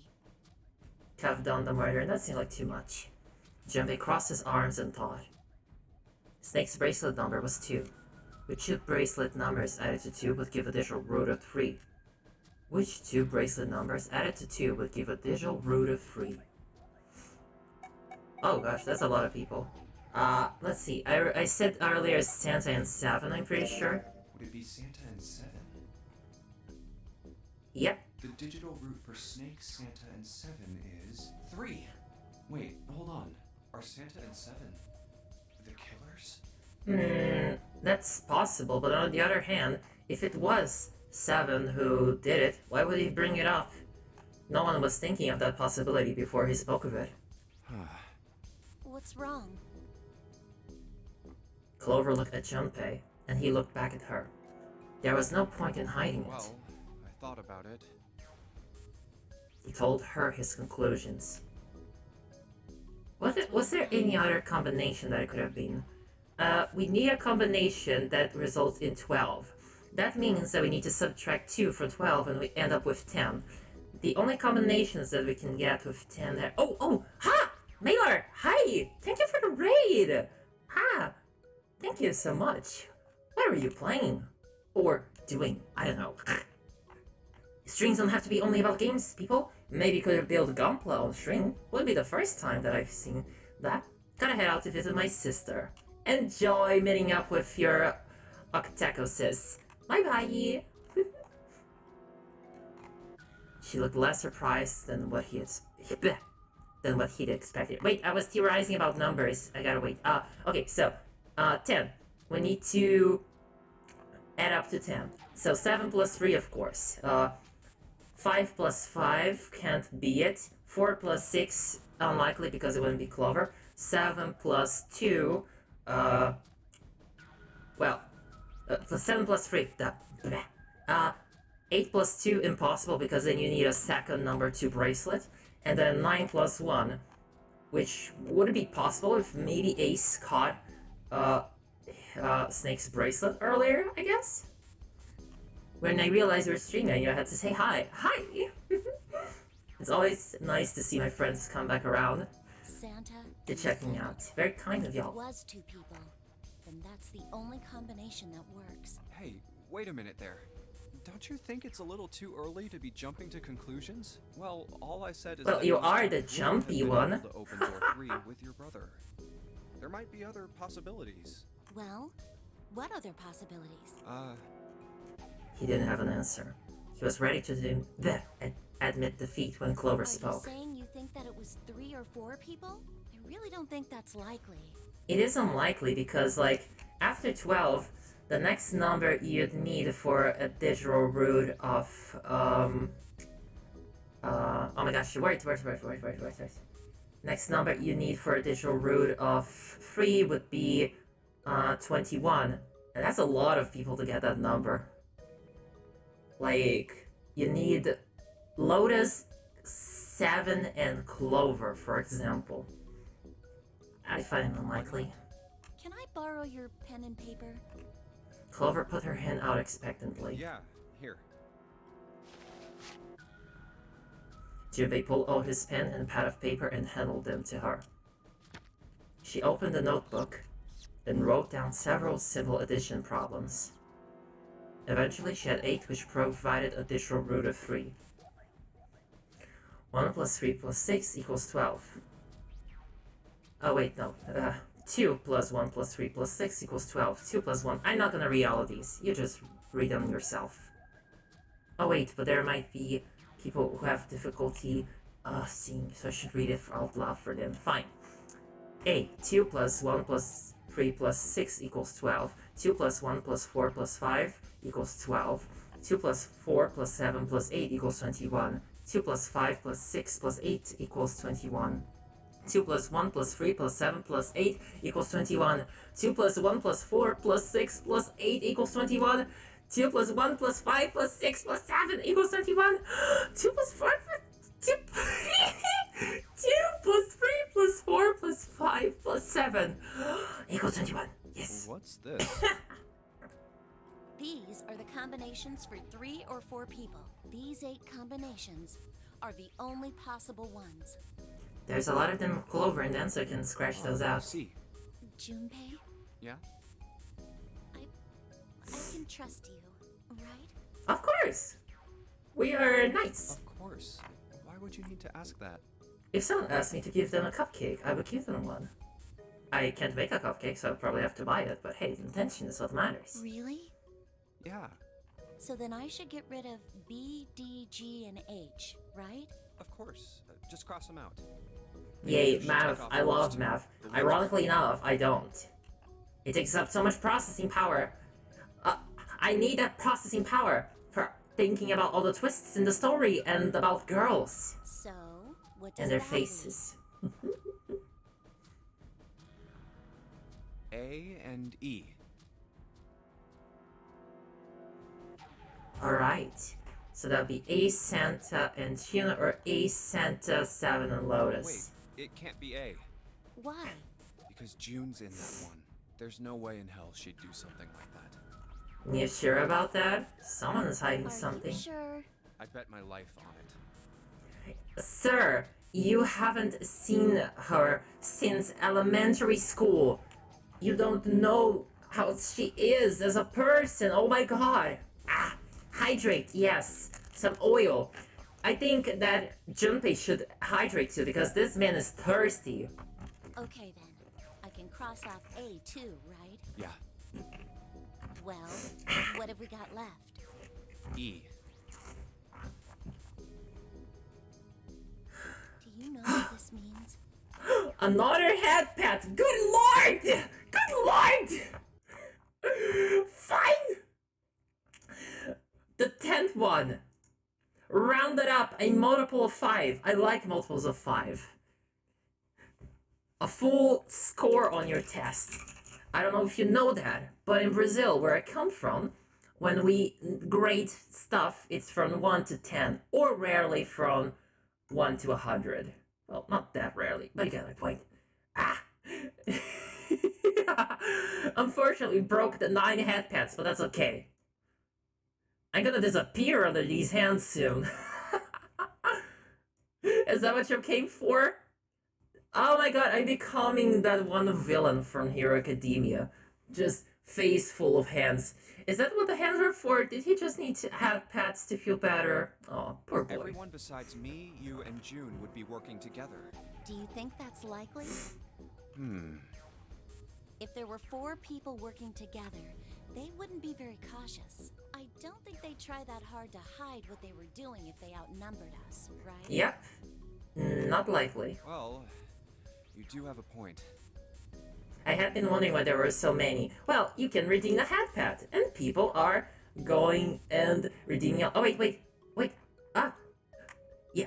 Wait, another Headpat is what's under the cap? Seriously?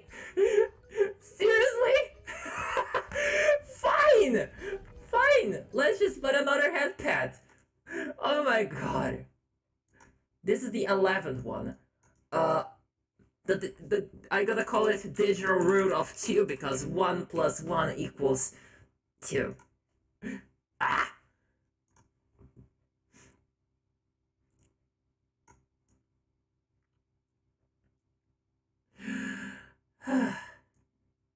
Okay. There we go. Why does Snake have to be one of them? Can anyone just open the door and push someone else in, which would cause them to explode anyway since they can't use the dead? Doesn't it only turn on the dead if you have authenticated the bracelet? I don't think it's for literally anyone who crosses the door. I think... God, I would have to look back at the rules. And besides, if Ace and Seven are working together, they could have easily gotten rid of me when I went to the shower room with them. Yeah, They good didn't. point. They didn't even try anything. If they were killers, why wouldn't they? Her voice was calm, but Junpei had only to look her in the eye to know it was a forced calm. There were tears forming at the corners of her eyes, and she was blinking furiously to keep them back. I can't believe that I have become the next target of Yoshikage Kira. I just wanted to live quietly and stream. Perhaps by attempting an objective analysis of who might have killed her brother, she had been able to distance herself from the harsh reality of his death. It didn't work like that. People who didn't authenticate would just be able to go through a door. I don't know. There's already so many variables here. I don't think we need to add another one and make things even more confusing. The more she struggled to act unconcerned, the more Junpei felt his heart tighten. Oh, I see. Anyway, I understand now. It seems pretty unlikely that it was as many as 3 or 4 people. Yeah, Then that means there's a good chance it was Santa and Seven. that's how it looks. But why would they do it? There was a moment of silence. Their motive. He laid his hand gently on her shoulder. He was so close to the answer. When Ace chose the worst possible moment to return. He raised a knowing eyebrow and then spoke. Have I interrupted something? Can you please stay in the other room? Please! What is it? Ah! There was something I wanted to speak with you about, Junpei. Could you come with me for a moment? Oh my god, this cutscene is never going to end! He turned on his heel and walked back towards the wheelhouse. He Go turned ahead. on his wheel and walked back toward the heel house. Okay. It's just filled with high heels shoes. Junpei looked over at Clover. He gave her a short nod, hoped that she would be willing to talk to him again later, and followed Ace. Ace wants to kiss Junpei. He's jealous. I'm sure someone out there would appreciate that particular combination of characters aesthetically. What did you want to talk about? Ace looked at Junpei and smiled. Perhaps more of a smirk than a smile. There was something I wanted to check. Yeah? What's that? If you'll excuse me. With no warning, Ace slipped his hand into the pocket of Junpei's vest. Hey, what the hell are you doing? I'm just checking. Hey, dude, personal space. No, stop. Oh shit, he's gonna find out that we cheated the game, isn't he? He reached for Ace's arm, but it was already too late. Should have gotten rid of those! In the older man's hand were the pieces of paper Junpei had balled up and hidden in his pocket. Just as I thought. Put it in your shoes or something! Oh my god, Junpei, you absolute fucking idiot! What exactly are these pieces of paper hiding in your pocket? Snacks! For later! My Junpei. It's quite big. No! Stop! Stop right there! You do not want to go down that route. For down that route, there is no way back. You can turn around. Umkehren kann man nicht. Once you've been consumed by the gutter, there's a way out. You switched them, didn't you, when we voted? Well, I can't say that I care. I managed to get through the numbered door I wanted, despite your mischief. Then, why did you... Oh, simple curiosity. I hope you won't think ill of me for it. Yeah, we won't think ill of you for forcefully grabbing our pockets. Gosh darn it. I mean, sure, we did do an oopsie there, but come on, man. A smile gave Junpei a friendly pat on the shoulder and then turned on his heel and left. It was a small defeat, but it was a defeat. Junpei had lost the upper hand, and he knew it. He could feel his stomach begin to tense. Chat, stop talking about it as if this was a doujinshi scene. I should have leaned into it. I should have. I mean, come on. Imagine doing the doodly-doos in a fucking wheelhouse. I mean, I guess you could do some kinky stuff with the wheel, but come on. Damn. Okay, can I finally explore? Can I finally do the puzzle? Oh my god! Is this where we came from? Yes. It's a wooden box. Maybe a case for ladders? Hey, Clover, you ever write letters? Nothing. On a completely unrelated note, Cody, do you want to go on a cruise? I've considered. Would it be fun? I think. Probably not a very long one, though. I think I would only want to be, like, there for, like, 2 or 3 days. But it is a bit scary, being surrounded by so much water. I can swim, and I have IPX8 protection, but that's only gonna last me so long if I fall on the sea. And into the sea, yes. The shelves are lined with books. Let's see what's in this blue one. There's something written on it.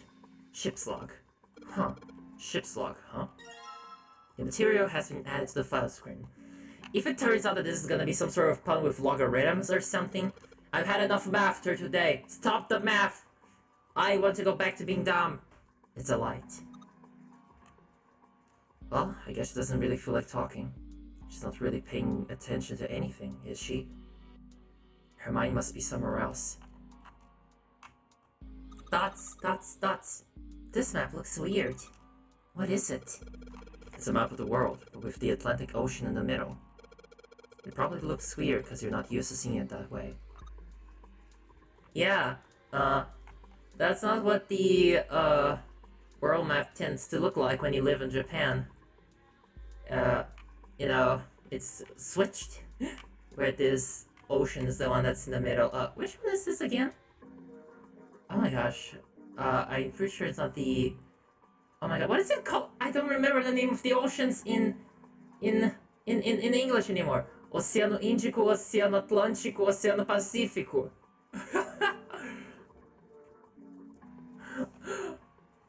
Ocean man, won't you take me by the hand? I am scared of this place. What's in these drawers? Stack of nautical shards. The Pacific, to be specific. Thank you.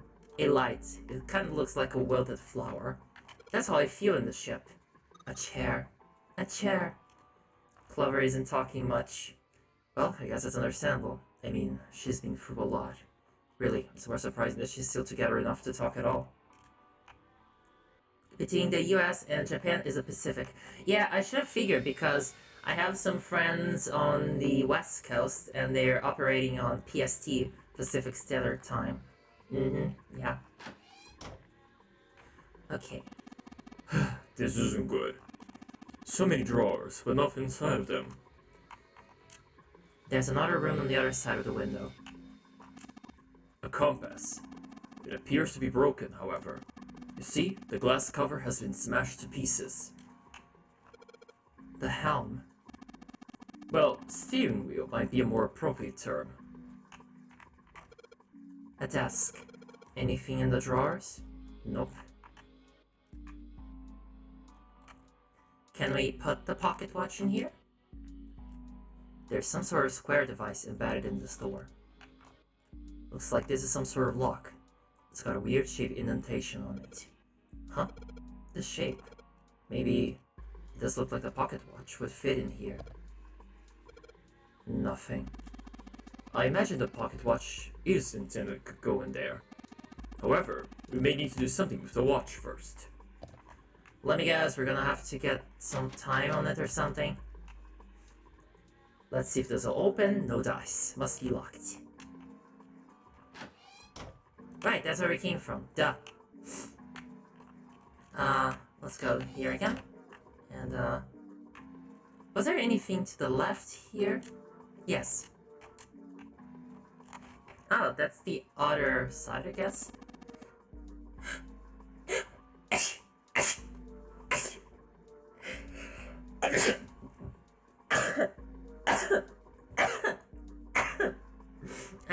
Come on. When will this stop? Ah!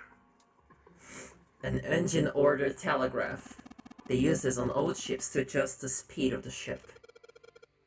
Like the gear shift in a car? Well, it's a little different. This device doesn't connect directly to the engine. In short, it's a transmitter. The navigation officer uses it to set the speed of the ship, and it sends a signal to the engine. There's a handle on top of it, which can be moved back and forth too. Hold on. Huh? There's no handle. Right, there isn't. It looks as though it was deliberately removed. Guess we're gonna have to find the handle. So, yeah. A steering wheel. There are handles placed at regular intervals, so that it's easy to turn. Old school. Hey, a handle? Oh, whoa? Oh, whoa? Maybe we can take off one of these for a handle? A steering wheel. Let's see if it... Whoa! Looks like the steering wheel moves. So it would seem. I noticed something else as well. What's that? Well, when you move this wheel, the compass also moves. What do you mean? The ship. It's moving. What? Can we move to safe land, please? Ha! Tricked you, didn't I? The wheel and the compass must be connected to one another somehow. Oh wait, that was jumping. Do you think that's important? Well, let's try turning it again. Oh, okay. Okay,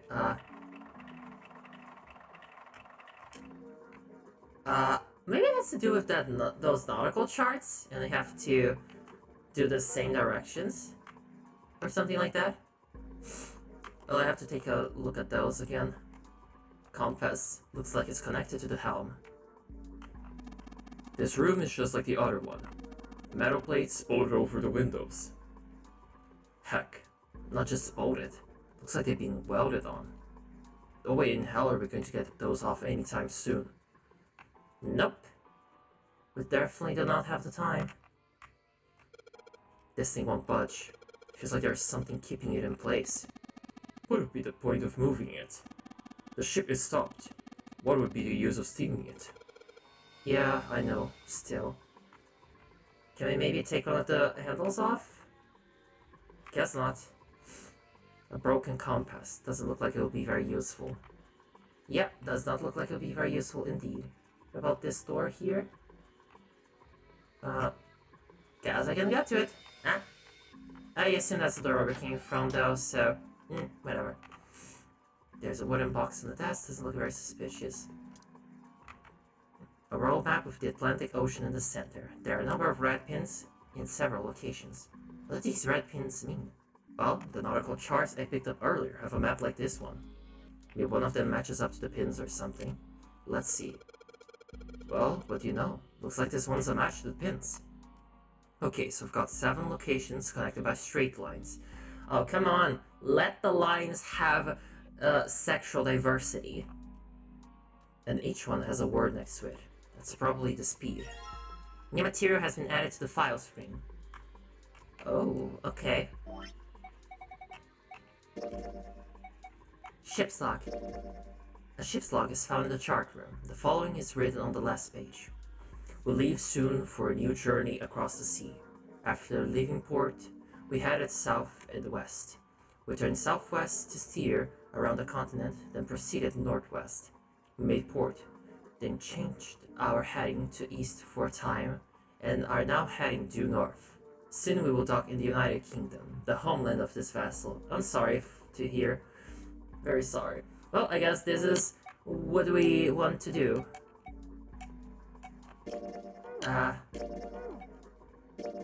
I don't need these anymore.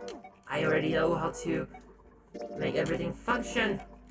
Go away, Neo. Alright, nautical table. A nautical table found in the chart room.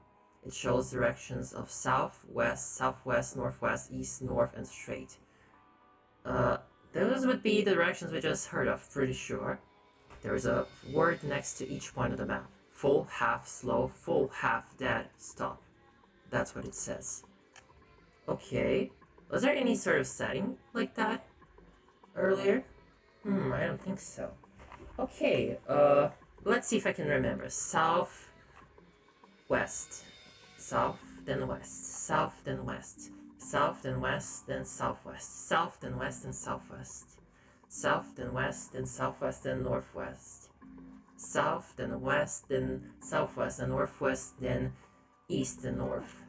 Hopefully I'll be able to remember it. Let's go, let's go, let's go. Can Cody do it? Can Cody do it? I think they can. Alright, let's do this. Steering wheel. If we move it, the direction changes. Okay, let's go. So, first, south.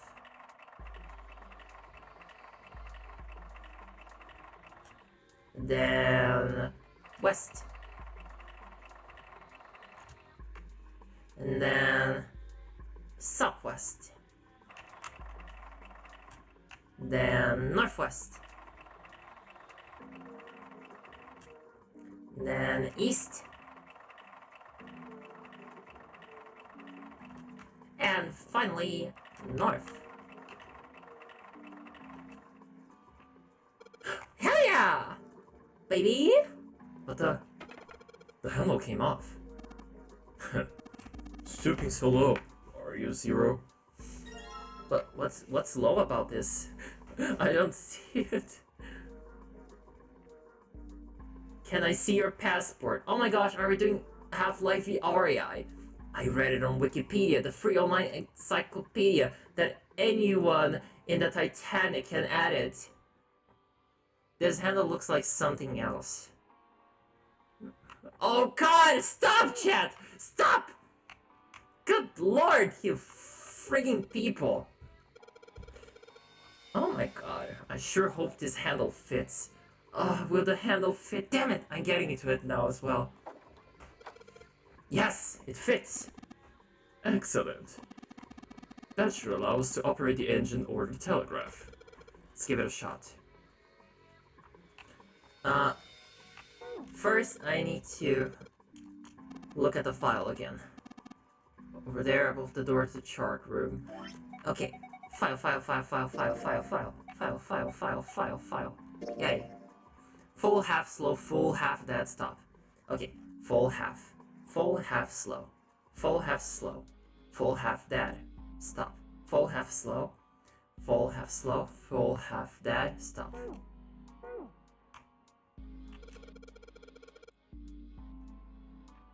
Alright, let's give this another shot. Like this. Full, half, slow, full, half, dead, stop. I think I remember correctly. Yes!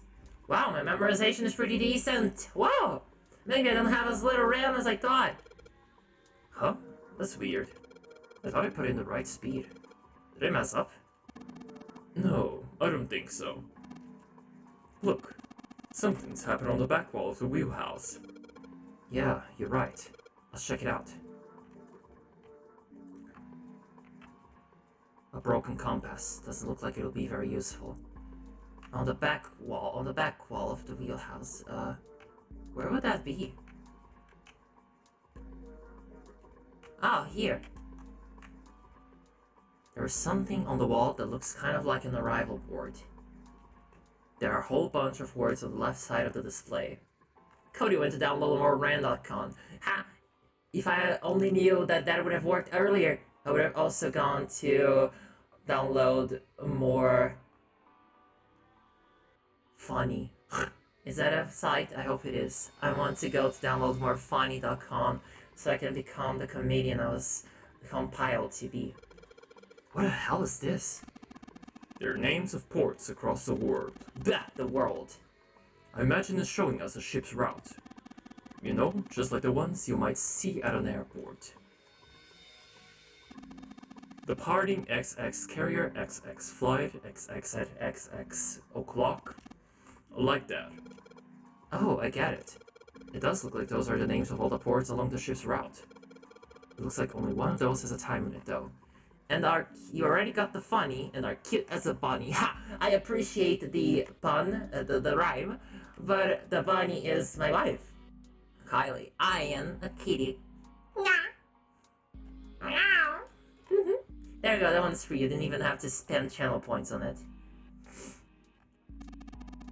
The time on the last line, right? 10 seconds past 3 o'clock.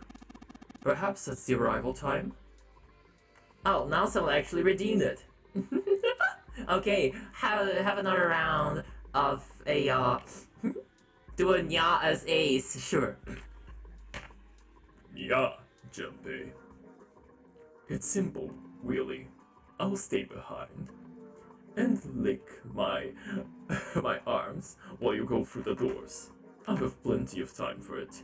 Now, if only I had a little bit of milk. Yeah. Okay, can I change the pocket watch now? 10 past 3. I know that I was supposed to put the pocket watch in this hole, but how can I alter the watch? A mechanical pocket watch with a spring. It doesn't appear to be working. The hands have stopped at The hands have stopped at 5 minutes 39 seconds past 10 o'clock.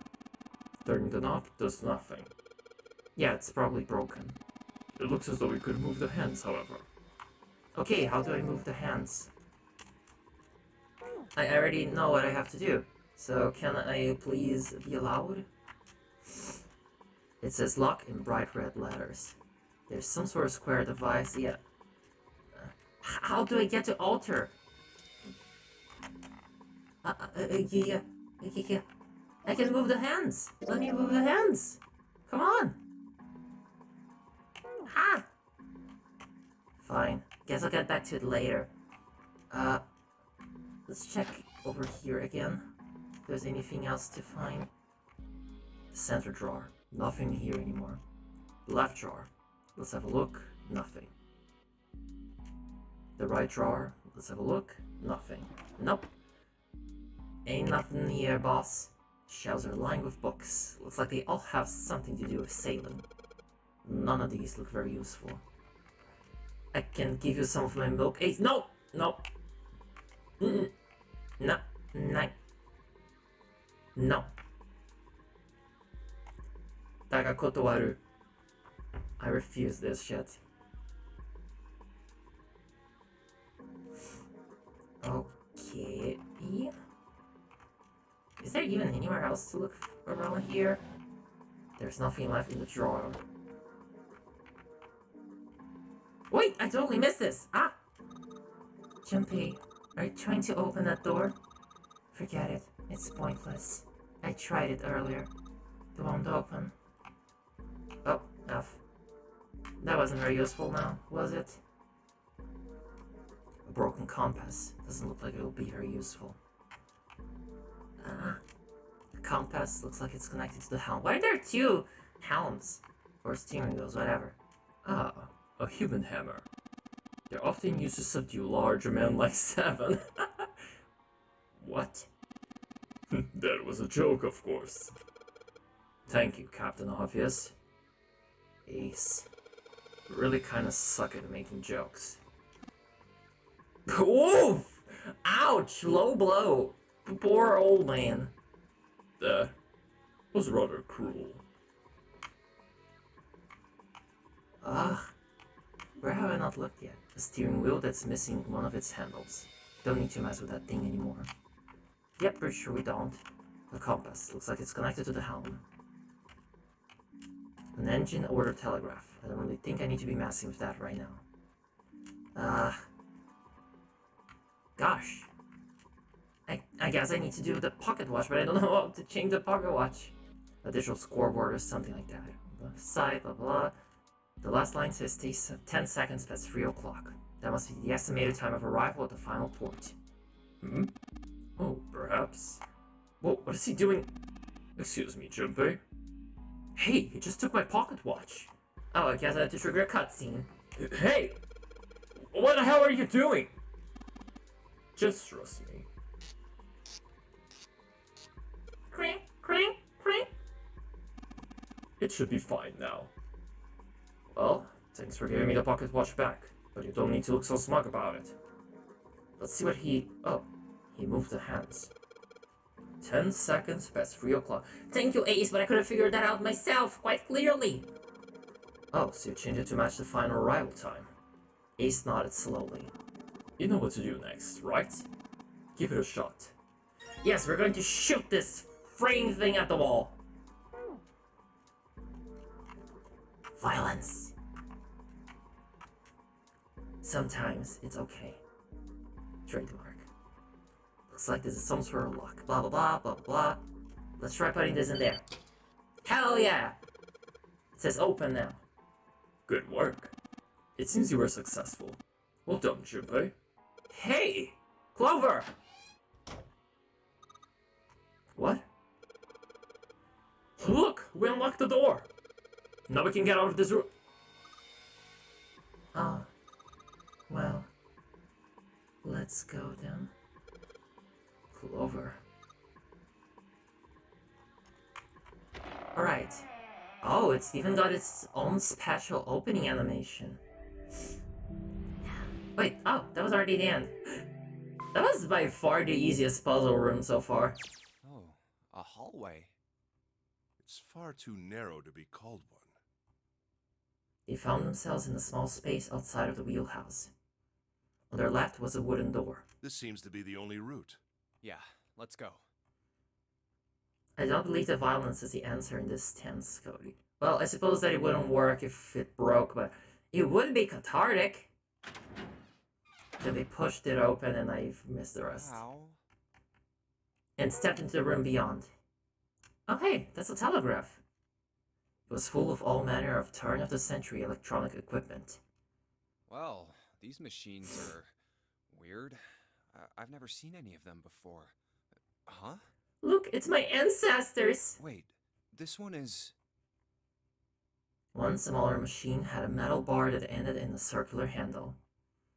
Ace seemed to recognize it. Ah, yes. A telegraph key.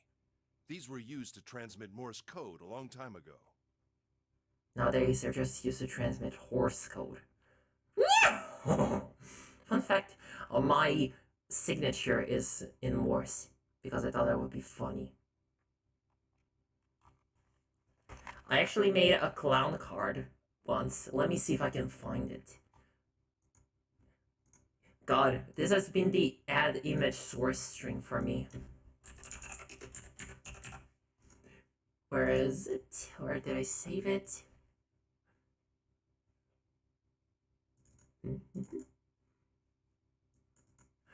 There we go. Clown in training, that's me. Let me just,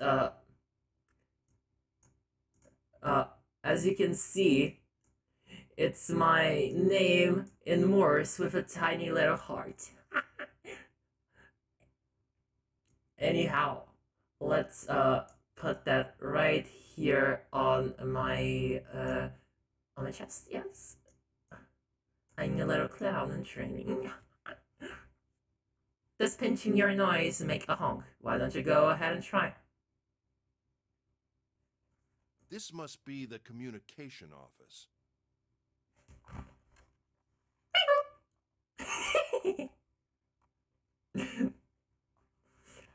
Across the room from the door they entered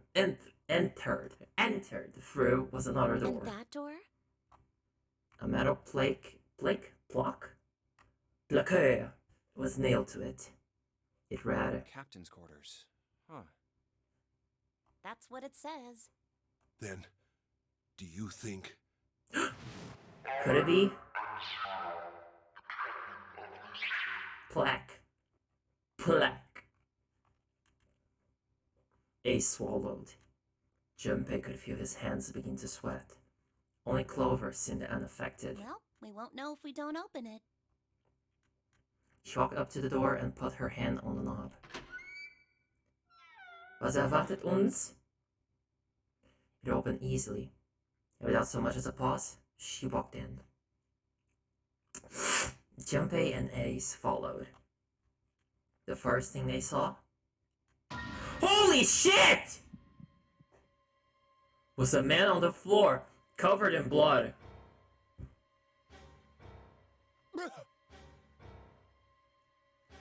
Oh shit!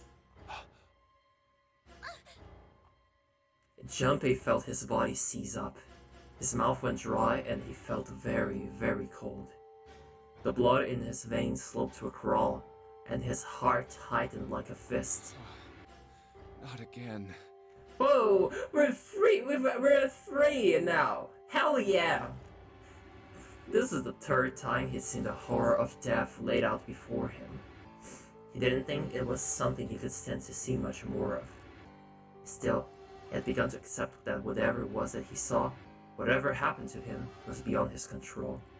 And whatever force controlled him was driven by a determination that he could not hope to match. Damn.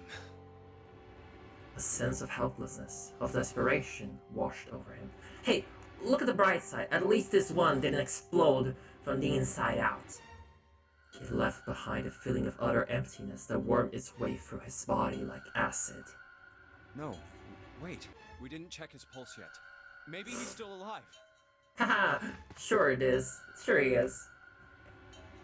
Oh, a posture check. Thank you. I actually needed that.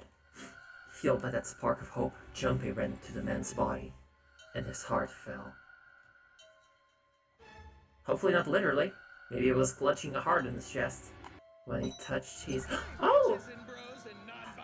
Welcome, mailer! Welcome to my database! Thank you for your subscription. That's so nice.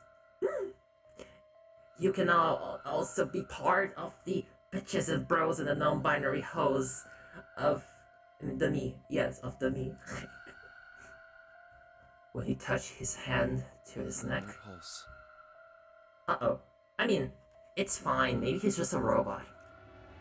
His pupils had dilated, and he wasn't breathing. Well, he's dead. Damn. If only we knew how it happened.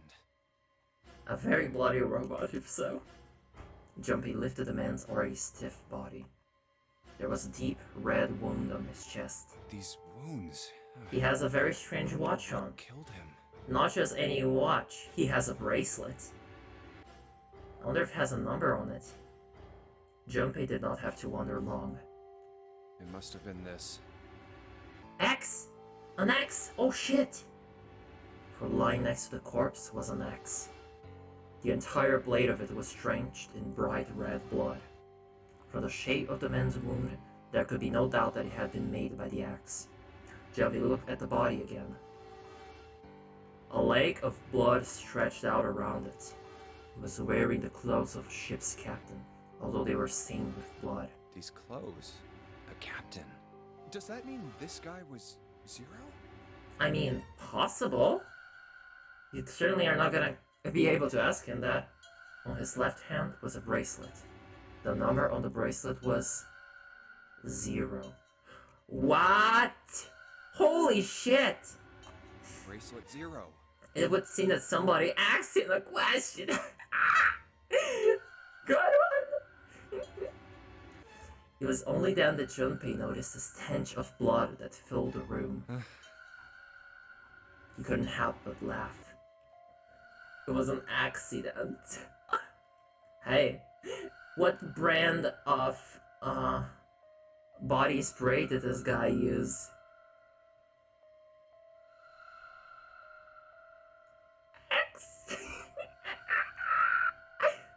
Hey. Since this game is all about math, we're about to find the X to this equation. It was 0. I can keep going, but I'm not gonna. He couldn't help but laugh. There was nothing else for him to say. It was too simple, too obvious, too straightforward. If there hadn't been a dead man on the floor, Junpei might have thought it was a joke. Junpei. It may be wise to find a way out of here first. Yeah, you're right. Well, they might be able to grab the bracelet if they want. Not that it would help them any. Oh my gosh, second puzzle room! Whoa, 2 puzzle rooms in the sequence! What?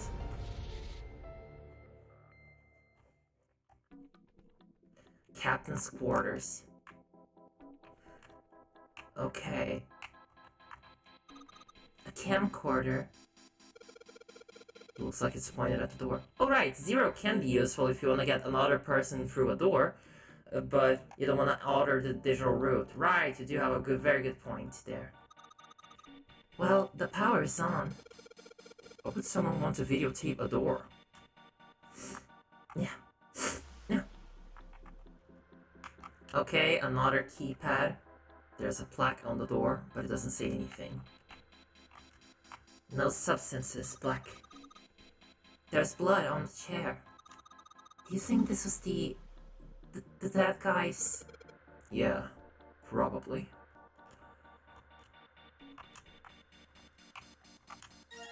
Music box. A small table. A bed. There's nothing in it. Okay. Not much to this room, is there?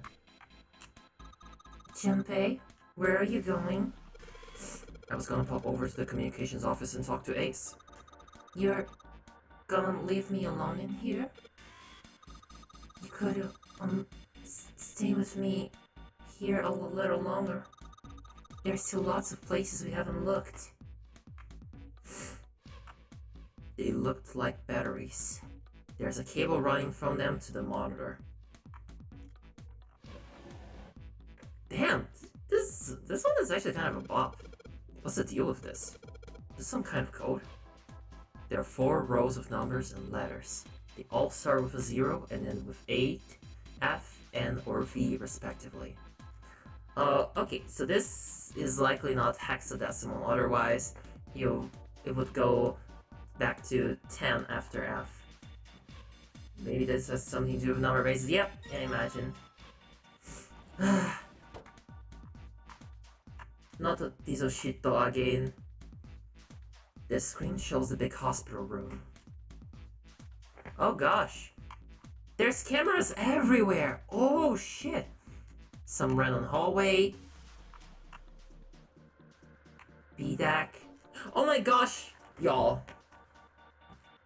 There have been 10 people on this ship, right? There's rooms where you have to do tasks. There's at least one imposter among us. And now there's even cameras. This is literally just Among Us, the visual novel. I can't fucking believe it. I can't escape.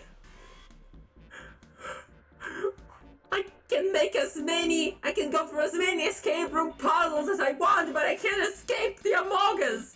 Ah! Good fucking lord. I think this probably used to be a door.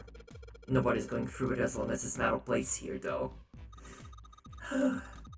Well, even without the metal plate, the desk's in the way. Just throw it over! Right, you already grabbed the thing. There's a bunch of weird buttons in here. Probably switch what you see on the screens. Do you know how to work this thing? Let me just press one of these. Like this one. Oh shit. Well, I guess it does change the... What the hell is this? There is nothing on the monitor. Just static. Oh, I thought that was like something that was written in there, but just blurry. Huh. Junpei snorted with grim humor for the second time since he'd come into the room. The 4 screens along the bottom had a single letter each, spelling out... Z-E-R-O, huh? It's like he's making fun of us. He kind of is. What do you think? Here's a fun fact of the day. 0 in German is Null. N-U-L-L. Go tell that to your friends. He turned to Clover, who was standing next to him. Clover nodded. Nothing. It seemed that she cared about Little. Of course, Junpei could hardly blame her. Given the strain she was surely under, Junpei was somewhat surprised she hadn't responded at all. Still, he had to ask. He gestured toward the corpse. What about him? Do you think that's really Zero? Clover shook her head weakly. There's no way that's him. Didn't I tell you already? Zero is one of us. Yeah, right. Then what's this guy doing here? If it wasn't one of us, there's no way that man could be Zero. Huh? Don't you get it? the letters that spell 0 on the TV screen, the captain's clothes he's got on, and of course, the bracelet with a 0 on it. It's too obvious. Yep, this herring is as red as this carpet after this guy's death. Look, this is 0 right here. This dead body is 0. Isn't that kind of fishy? Yes, fishy, like a red herring. Ha! Nice. You're right. Only an idiot wouldn't see through something like that. No, that's not the point. So I'm not trying to make fun of them for thinking a trick like this would work. I'm sure they didn't think it would work, which makes me wonder. I was waiting for the voice to finish reading the sentence, but I guess they just forgot to read the last part out. I think this is a challenge. A challenge from the person who's really behind all of this. He's making fun of us. Don't you get it? If whoever killed this guy really wanted us to think this corpse was 0, they'd never have put a bracelet on. Walking around with a 0 bracelet would be like hanging a sign around your neck that said, "I did it!" Anyone with a brain would be able to see that this guy is supposed to look like everything 0 is supposed to be. I don't know, I expected 0 to look more menacing, not like an old fat guy. Just like we did. The killer must have known we wouldn't think he was 0 and put the bracelet on him anyway. Do you know why? Why? Like I said, he's mocking us. Too bad, suckers, this isn't 0. But you could always grab the bracelet and use it for your own advantage. I mean, the conditions in which the bracelet comes off are A, you leave the ship through door 9, or B, your heart rate reaches 0. Pretty sure pretty sure the heart rate matches the bracelet now. What good fashion sense this man had. Where's the real me then? See if you can catch me. It's the same bad joke a lot of criminals like to play. They'll just sit back and watch people run in circles. That's really twisted. But it almost seems kind of childish. Yeah, you're right. It's really childish. It's like it's just a game to whoever this person is. That's what seems funny to me. Junpei bent down next to the corpse. Alright, let's get back to the point. Who killed this man? I don't know. And what's this guy's deal? I mean, I don't think it could have been really any of us. Like, the main hall was, this was locked behind the Earth key, right? So, it's very hard to imagine a time when someone would have gone over and been able to kill him, especially since he is behind a numbered door. How would I know that? If I knew anything, I would have told you. You have no idea who he is. Why would I? Besides, we weren't, separated for that long, and, who killed this guy? Oh my god! We're gonna go to bed now. So, thank you for being around for so long. Have a good night, y'all. You're sweet as heck. And I'm glad that you think my voice is good ASMR. Maybe I'll do an ASMR stream. Junpei sat back on his haunches and thought. We should check and see if he's got anything on him that might tell us who he is. Give me a hand here, Clover. Huh? We gotta flip him over. How else are we gonna search his pockets? Oh, that sounds disgusting. Clover didn't move. Okay, fine. Guess I'll do it. Junpei had no choice but to move the body on his own. Here we go. That sounds pretty hard, cause this one probably weighs 80 kilograms or something. Grab hold of an area not completely covered in blood and shoved. It took a moment, but eventually Junpei felt the man's bulk begin to shift. But just as it did,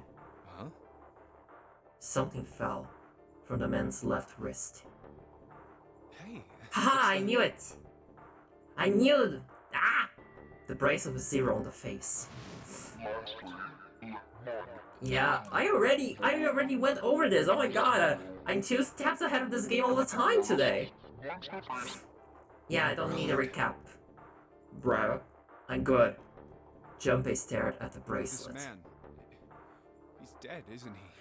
I think that's been obvious for a while. Huh? No, it's just, I guess I didn't really think about it until right now. If his bracelet's off, that means he's dead. Well, it's pretty obvious that he's dead. You don't really need to look at his bracelet to figure out that he's dead. Yeah, I guess you're right. It is pretty obvious. Well, He looks a lot better than. I mean, if there wasn't all this blood. I mean, I know it's kind of a messed up thing to say, but Yeah, it is a messed up thing to say. Stop going down this road, bro, died please. from a bomb going off inside of you. Some of Snake's bones went right through his. Dude! That's her brother! Stop! Oh my god! I think the explosion must have thrown him against a wall. What or the something. fuck are you doing, Junpei? Oh my... There's a broken bone just sticking out of his left arm. Talk about a lack of tact. And Asshole. Suddenly, Junpei realized what he was saying. How could he have been so cruel? He clapped his hands over his mouth. It was already too late. He turned to look at Clover. She was glaring at him furiously. What did you just say? Her words sounded cold. He knew an apology could hardly atone for what he'd done, but he tried anyway. Oh, man, I am so sorry. I shouldn't have said that.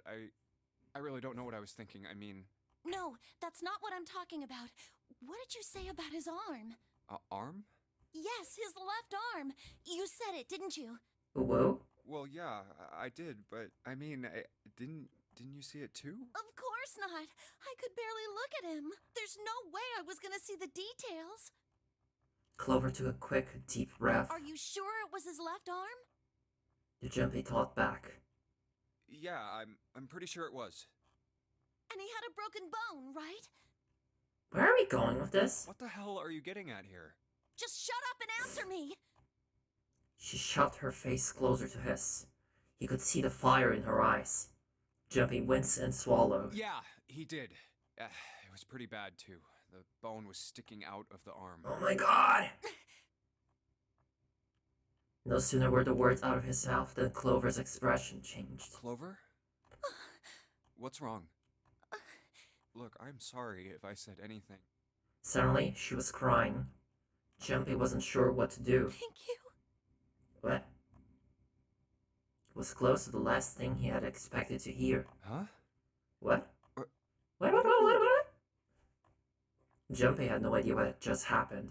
He didn't think he'd done anything worthy of thanks, and he couldn't understand why she would have chosen that moment to begin crying. So he simply stood there, confused. Thank you so much, Junpei. She thanked him again, and then something even stranger happened. Oh, cute! That's so cute! Hug, she cried, she happy, baby! Oh, that's adorable. Clover threw herself into Junpei's surprised arms. Hey, what's going on with you? I'm sorry, it's just... I'm so happy. Why? The body in the shower room, it isn't his. It isn't my brother. What a twist! Huh? It's not Snake. Why on earth would you think that? Yeah, snakes tend to not have arm bones after all. Because his left arm is... She stopped I'm herself. sorry. I really shouldn't be talking about this. Junpei decided it would be prudent not to press her for any more information. If she did not wish to tell him, she certainly had a reason for doing so. Perhaps more importantly, however, if Clover was so certain, then she was likely right. That meant that the body in the shower room wasn't Snake. It wasn't much, but that knowledge lifted some of the weight from Junpei's heart. But he's still alive. I'm so happy. Tears shone in her eyes. Those tears melted Junpei's heart. As she cried, she had pushed herself up against his chest, like a child. Junpei put his arms around her and held her tight. I'm so glad. Huh? Junpei, you were right. Huh? No matter what happens, you can never lose hope. Yay! Character arc! She regained her You have to hope! remember what's most important, and that's to have faith and to have love. If you can remember all of those, that'll bring you good luck. Clover reached into her pocket and pulled something out. That's...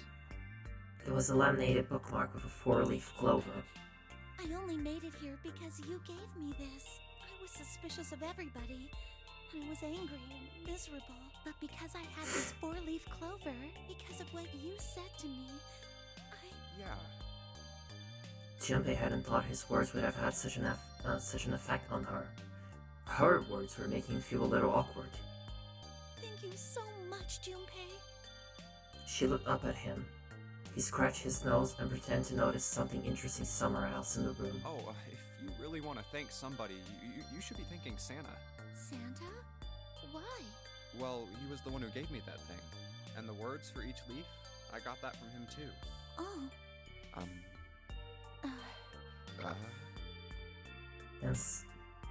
Then suddenly,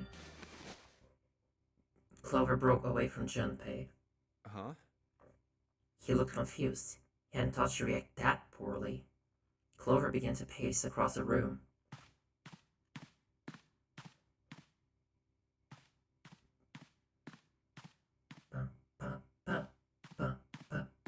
Six steps to the left, 6 steps to the right. If you keep up with me, we'll do the Clover dance all night. Another 6 to the left, and then she stopped. Did Santa really tell you those things? Her eyes were serious, but not angry. Yeah, he did. Holy fuck. That changes everything. Like, it changes who would have been able to go into the number door. If it wasn't Snake, then that means that the bracelet, which was broken, was likely not a 2. And, I mean, or maybe it was, but I don't know. And it also means that there was yet another unknown person killed. And that means Snake is around somewhere. Where the fuck did Snake go? Oh my god. Did I, say something wrong? Oh no, not at all. In fact, this could be really good news. I think. You think? Santa knew about the words and the clover. The only people who should know about that are the other subjects. Subjects? The other people who were in the experiment 9 years ago. With my brother. Of course, the experiment was 9 years ago. How had I not thought about that until now? But he's blind, and I was part of the Nevada test group. So neither of us would be able to recognize the faces of the people Nevada? who were on What is going on? Whoa. Okay, time out. Junpei held up his hands. He took a deep breath and let it out. Let's just calm down for a second, okay? Start from the top. Don't start with the end and then jump to the middle. You gotta start with 1 and then move to 2 and 3 and 4 and so on. Yeah, until you get to 9. If you don't tell me stuff in the right order, I'm never gonna be able to figure it out. Okay. Explanation, finally! Clover nodded. Alright, let's start with this experiment. What happened on this boat 9 years ago? Do you know about morphogenetic fields? Yes, we do happen to know about morphogenetic fields. Morphogenetic fields? Of course we do, why wouldn't we? He did it, and the realization sent chills down Junpei's spine. Alright, how about this? Theory of the telepathic mechanism. I think Lotus mentioned... Junpei recounted what Lotus had told him earlier. Clover nodded. Telepathy, huh? Well, that's not really it, but I suppose it's similar. So they were testing telepathy on this ship? Yeah, I guess so. So, what exactly did they have you guys... The same thing that we're doing now. Exactly the same thing. What? The nonary game. There was another nonary game before. Ha! Yes! I was correct. 9 people were put on this boat, and 9 others were put in the building in Nevada, and the game started. Junpei grabbed the sides of his head. Look, I'm sorry, but I don't get it. What do the nonary game and some telepathy experiment have to do with each other? Am I missing something here?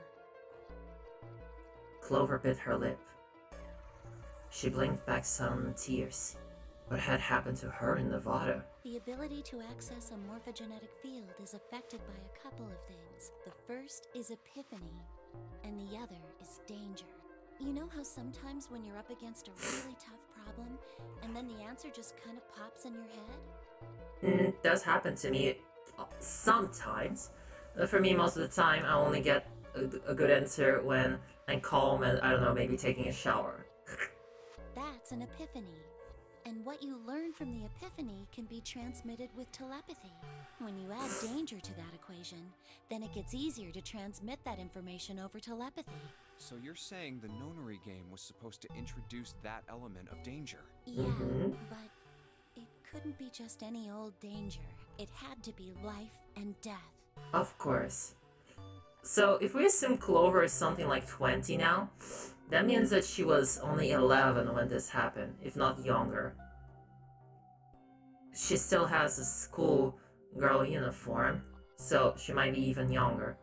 Good lord! That's sick. And someone did actually die.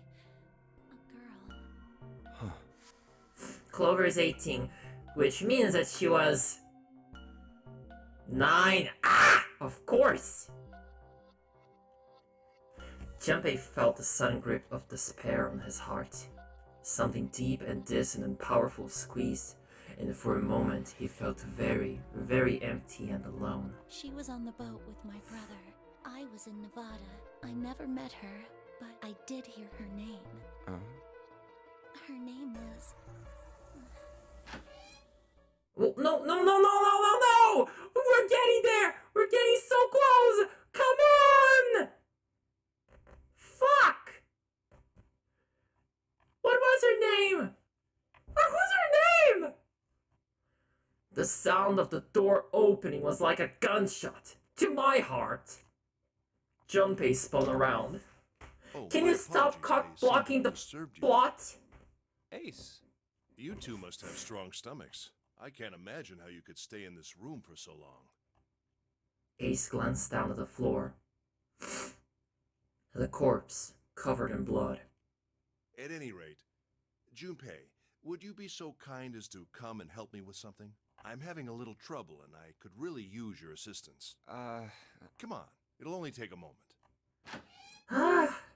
With that, he turned and walked back toward the communications office. Clover waited until he was out of sight, then spoke in a small, quiet voice. I don't want Ace to hear us. We can talk about this later. Huh? Hey, wait! Gosh, concern it! Clover ignored him. From outside, Junpei could hear Ace Junpei? calling.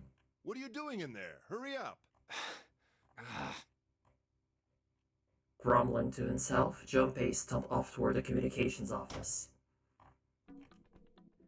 Alright, I'm gonna stop here for today. I had hoped that I could at least finish the puzzle, but I'm already 4 hours in. It's past midnight where I live, so sorry. We're gonna have to call it quits. But don't worry, there will be more Niner Day, or Headpatter Day, however you prefer to call it. So, thank you for sticking with me through an unreasonably long stream, beautiful people as you are. And we are going to... Oh, who is live? Who can I raid? Ah, there we go. There's a list.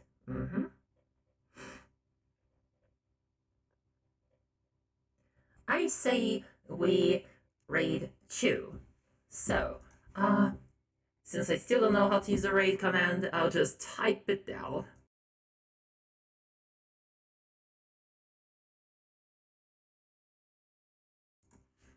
Alright everyone, so have a great evening, and I'm so thankful to have had so many people here to watch me tonight. You're all nice and beautiful. See you tomorrow for Ace Attorney. Take care of yourselves. Bye!